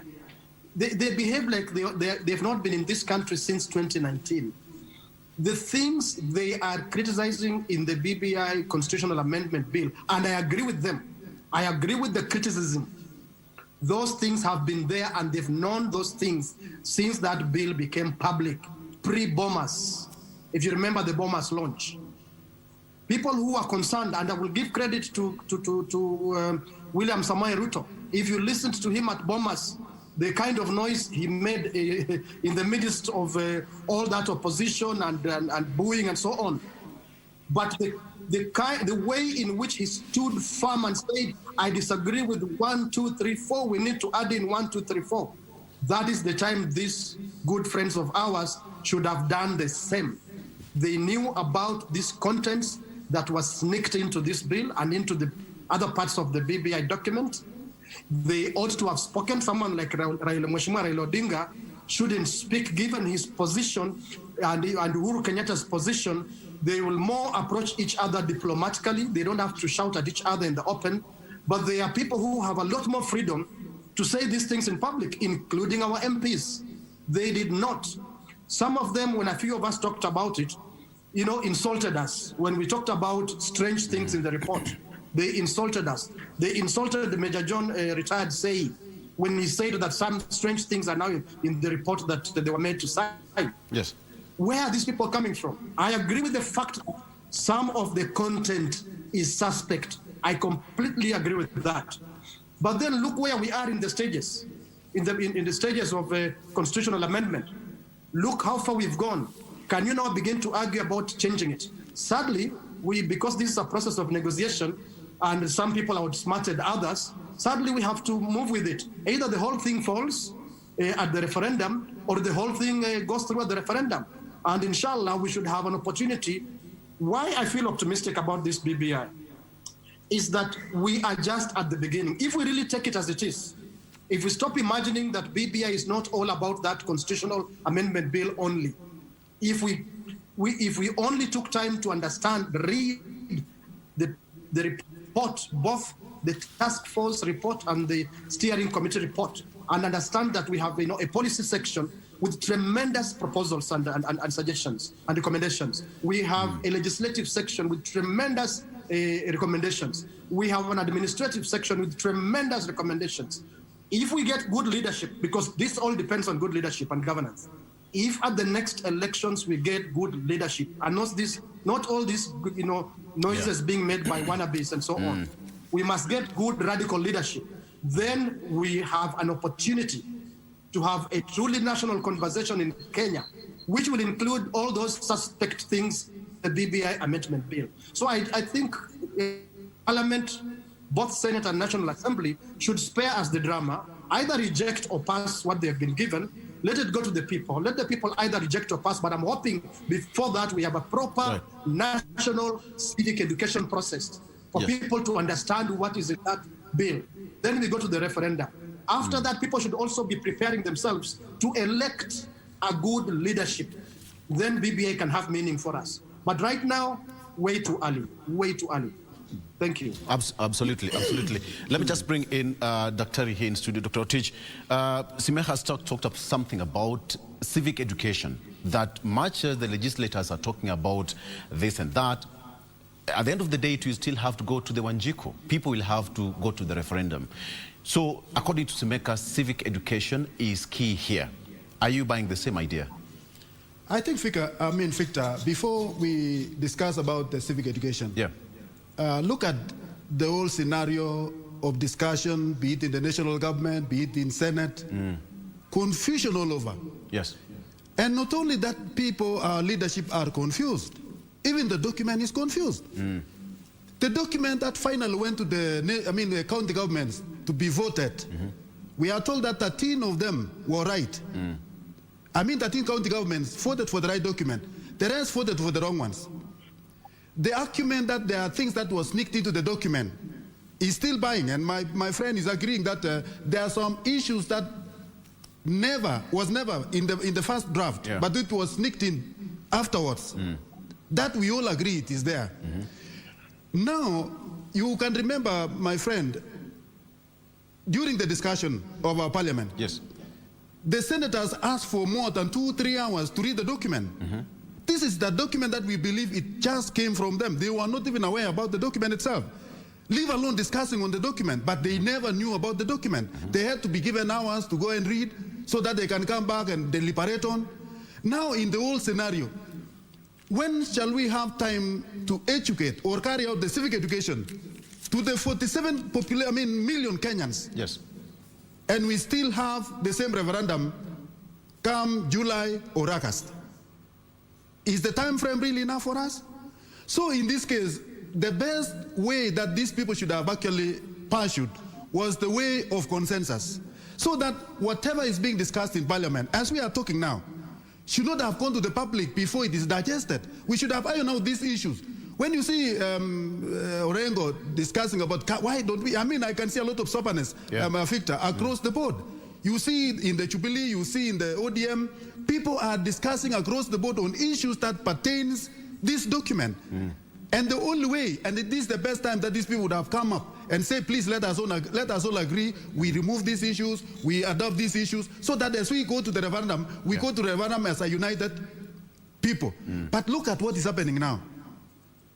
Whatever is happening in our parliaments will be replicated at the grassroots level. It will be politics all through. So by refusing to adopt the changes here, what will happen there? The Kenyans may end up rejecting a document which has got 95% goodies. But are we going to benefit in any way? No. So our arrogance of approach to this document is what will spoil us in the end. Yes. We should all agree, we should all come on board, but of course the issue, that the Constitution says this is a popular initiative. And it cannot be amended in Parliament. So that is another undoing. If it is not amended, if it is not amendable in Parliament, then let it go as it is. What is the point of jostling all over? They should have voted day one and leave it to go. So if the parliamentarians will not add value in the document, what is their business of discussing over a document that they have no, they will not put up anything. So in this case, I think Kenyans must come to terms and say, yes, this is our document. It will improve our lives. It will go a long way in solving our myriad problems that we are facing in every electioneering year. Yes, it is our document. Can we do what is good for us? Can we improve on it? It means our own document. So we must be able to do what is right before we take it to the people. Okay. So whichever way people are seeing, I think we need a good document. We need a good document. Let me bring in Dr. Masanga here. Dr. Masanga, as we speak, it seems that both houses are discussing two different documents. So what does it portend? What does it portend to the document itself on the BBI? Are we discussing two different documents here? If I bring in Dr. Masanga, is BBI in limbo? Thank you very much. Thank you very much. Are you there? We are there. Yes. Continue, Dr. Ari. Yes. First of all, I want to tell the world and the Kenyans, and I believe Smeka and Dr. Rotich will agree with me for the last time today, that I studied conflict resolution. I'm an expert in healing wounds, conflicts. BBI with 9 points is called a redemption strategy. Semega, am I right or not? You're right. Thank you. Yes. But Okay. it's more than that. Yeah. And I've told the Kenyans, you know the problem all is this. When you are black and you have studied your smaller degrees here and there, Africans don't like you. They want a Mzungu. If it was a Mzungu talking of redemption strategy, the entire governments in Africa will rush to hire him, but not you. Semea, you have suffered the same like I have suffered. Yet it is we who know more where it pains. BBI is a redemption strategy. What is redemption? Accountability, truth-telling, reconciliation, reparation, restitution, and then the final word comes, healing. Then you can go for your elections. What I would do is to both we use no destroy the Soviet Union. I don't want my good friend, the brother, Pan-African president to go with the word perestroika. Gorbachev is never like have you Gorbachev? Nobody wants to look at him. He helped the disintegration of the Soviet Union. We have already created what we call glasnost. Let's move on. Let Kenyans understand this document. I agree with Rotich. This document is a good thing, but we might lose it. We might lose it. You have done political process or have turned into a political process instead of a healing process. Raila wanted to heal this country from violence. Uhuru wanted to heal this country from violence. Now we are coming back to the same thing why we created BBI. Each are not seeing. This group is not talking to each other. The parties, I warned you last week in our show, Oro. Didn't I tell you about Orengo? If there is a man who knows Matanga, because we're about the same age, he beats me by a few years. I know James so well, and I told you, Orengo has two sides. Orengo is an NGO and a good lawyer. For me, I don't hesitate telling the truth. And disclaimer comes to Matanga. He's my comrade. He always also tells me the truth. He's an NGO and a good lawyer. Now, somewhere, Orengo sees an NGO syndrome in him. I don't want to say more than that. He is coming up with this thing too. Didn't he see? He's a member of the committee in the parliament. Didn't he see these things? Now, finally, let's come to the elephant in the house. Oro, east, west, north, south. There is one article that defeats all of you. All these lawyers in the parliament, they can talk up to heaven. Oh, hell.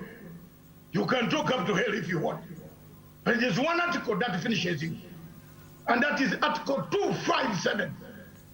Section 4, 5, 10, and 11. Simeka, 0, zip. There is nothing you can do. You can even go and fall in a river, Suswa, and come back and say, I'm wet, but nothing will happen.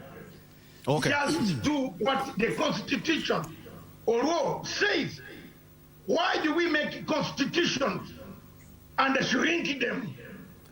The biggest problem of Africa is the shrinkage of constitution. We make constitutions, then we start eating them. Simeka knows. There are leaders in Africa who are eating it. They eat the constitution. Wanakula kula kidogo, paka wanamaliza, it remains a skeleton. Why are we shrinking the constitution here? The Constitution of the Republic of Kenya says Article 257 is supremo. When it comes to the people's initiative, there is nothing. Article 10, Article 257, Section 10, Clause 10 says if it does that, if it fails, then go and put it to the referendum. You don't come back towards implementation. Yes. Is key. When it comes back, now Simeka expert, friend of mine comes now and looks as a bill, an omnibus bill has been passed, but it has problems. Now let's look at this omnibus bill. The parliament can sit down and change a few of those things that they feel they are not happy with. But for now, for now, Simeka, and don't give people a chance that they should go around telling people that we have seen something wrong here. No. If I were Raila Odinga and Uhuru Kenyatta, wacha watu waamue. Wacha watu waamue. People are fed up in Kenya. People are hungry. People are under COVID. All right. You are bringing them all this jargon. Go to court. Pass the bill. Right. Thank you, Dr. No. Pass the bill and go to court. Okay, thank you, Daktari. Thank you so much, Daktari. You have made your point. Simeha, I will give you your time to respond to that in a little while. But let me come back to Dr. Rotich in studio. Probably your final your last words on this as we come to a close of to this debate here, Daktari. I think what we need to do, Victor, I can see a true democracy in the current discussion, where you see people from both sides of the divide in our political ideologies coming together, discussing together on issues that touches on them. Yes. So when you talk of Rengo or Tiende, I can see brains, I can see bright guys, I can see people who have what to say, substantive issues that we don't have to ignore. Those in the Jubilee, those in the ODM, talking to one another, discussing on issues that touches on Kenyans. It is a very healthy kind of discussion. And I long to see a situation whereby they would have a consensus today or tomorrow when they'll be voting. Implement some changes, if it is possible, so that we go to a referendum when we already have a consensus on what we want, so that we don't lose a document that is so good. We don't want to allow a situation, because we even don't have time to enable the public to discuss on these things once it goes to referendum. You know very well that civic education has not been done. We may not be able to have time. Even up to today, as we are talking, Victor, majority of Kenyans don't have these copies. They have not seen them. They are only hearing in the media that there is one that was wrong, there is one that was right, They are only hearing. They have not read through those things. Yes. Now you have a whole 1 month or 2 months to implement.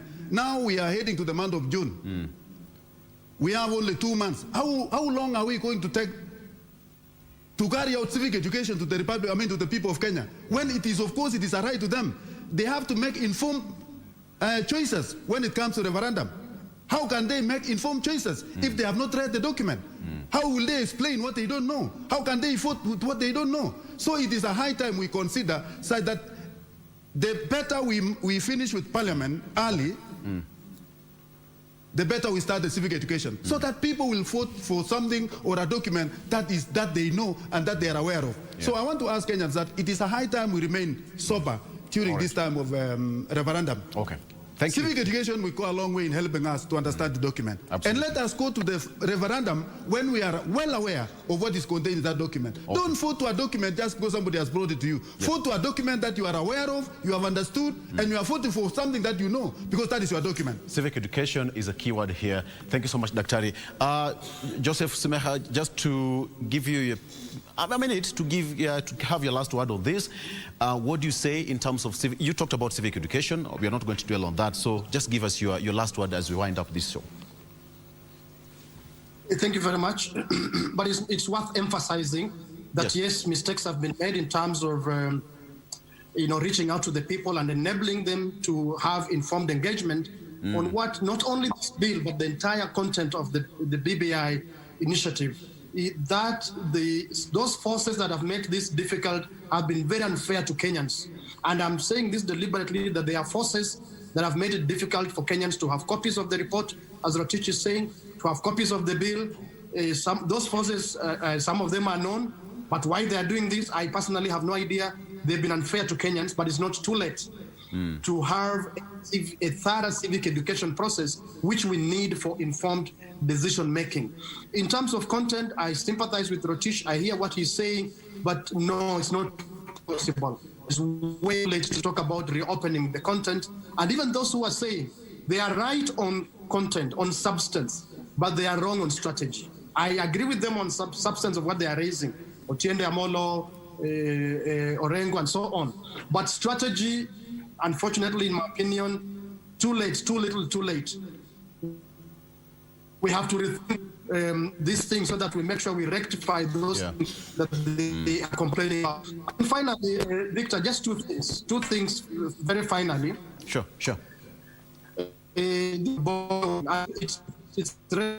The problem is not borrowing. The problem is borrowing and stealing 70% of what we have borrowed and then 25% to the so-called development.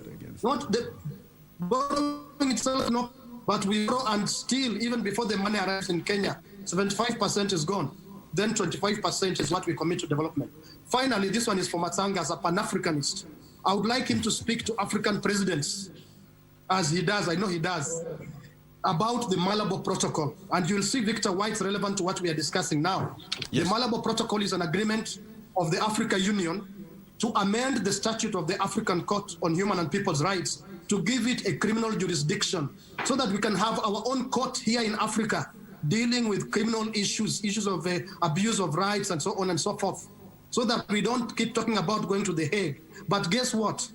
Since this decision was made by the AU in Malabo, in Equatorial Guinea in 2014, shamefully, only 14 African countries have signed on to it. Yet we need minimum 15 to sign and ratify. 0 have ratified.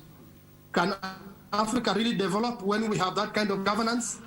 We complain about this wazungu, but when we have an opportunity to do it for ourselves, we don't do it. From 2014 to 2021, Asanga, can we speak to African leaders to sign and ratify the Malabo Protocol? It is part of development. Justice is part of development. Thank you, Victor. Victor, can I have my last minute? Victor? Yes, Masanga. Can I have my last minute? Sure, yes, go ahead.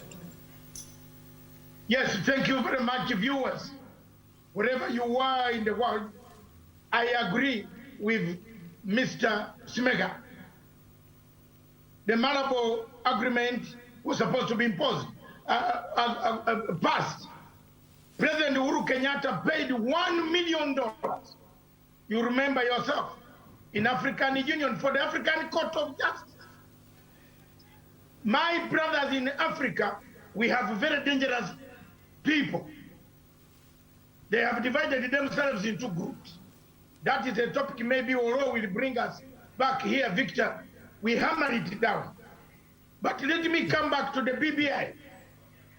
Kenya, and I repeat, Kenya cannot do any election and let it go down. You will not do a peaceful election. Okay. If you have not done the BBI. Yes, Dr. Thank you. The Electoral Commission. Dr. I'm sorry, I have to cut you short. We are about to go to the Senate. I'm sorry, we have just to end it there. We are 15 minutes past the hour. All right. Thank you so much for your time. There you have it. That is Justice Ndumanderi already facing the JSC for the position of the judge of the Court of Appeal, Supreme Court. That is happening now.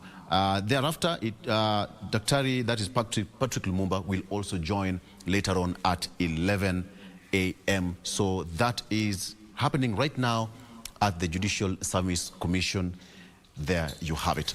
Okay, so that brings us to a close of this show, particular day on Tuesday, where we expect President Samia Suluhu to visit Kenya in the next 2 days. And of course, tomorrow she will be addressing the joint parliament at 2:30 p.m. here in Kenya. Thank you so much for joining us. My name is Victor Lo, and on behalf of the entire crew who made this show an amazing one, and to our guests, thank you so much for joining us. Let's do this again tomorrow. My name is Victor Lo.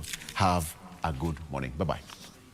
Issues, and even when I do not get support on my points, I am very gracious and in accepting the other people's point of view.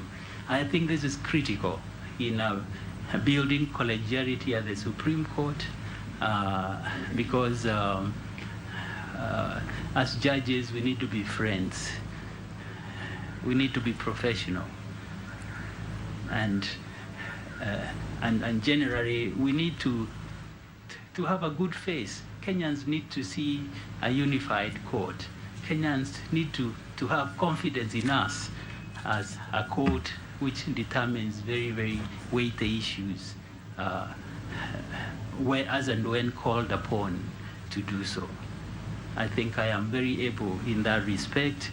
I've demonstrated that over the years, and I think I'll be able to do that if given opportunity to.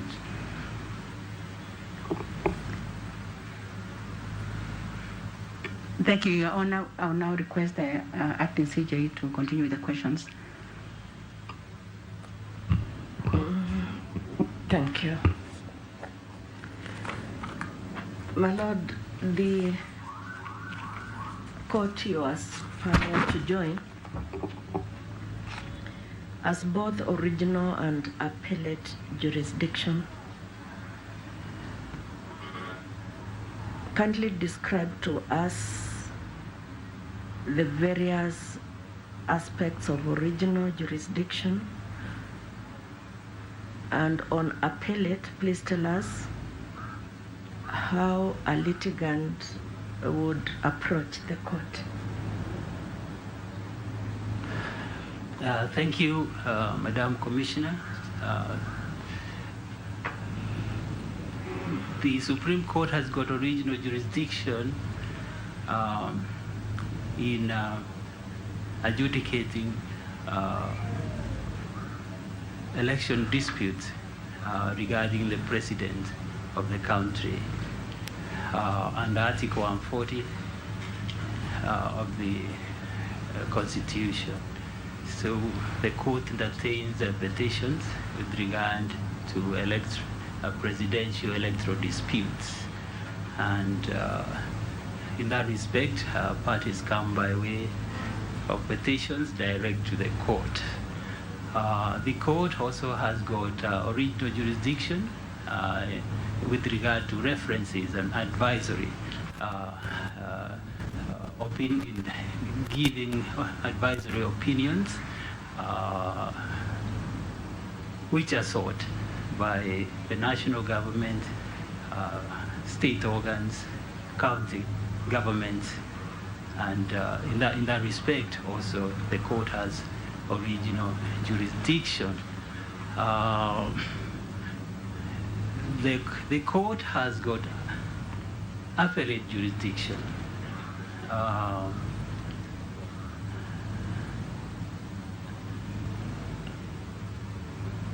On all matters coming from the Court of Appeal to do with the application or interpretation of the Constitution as of right. And it also has got the appellate jurisdiction on matters coming from the Court of Appeal on matters which have been certified to be of general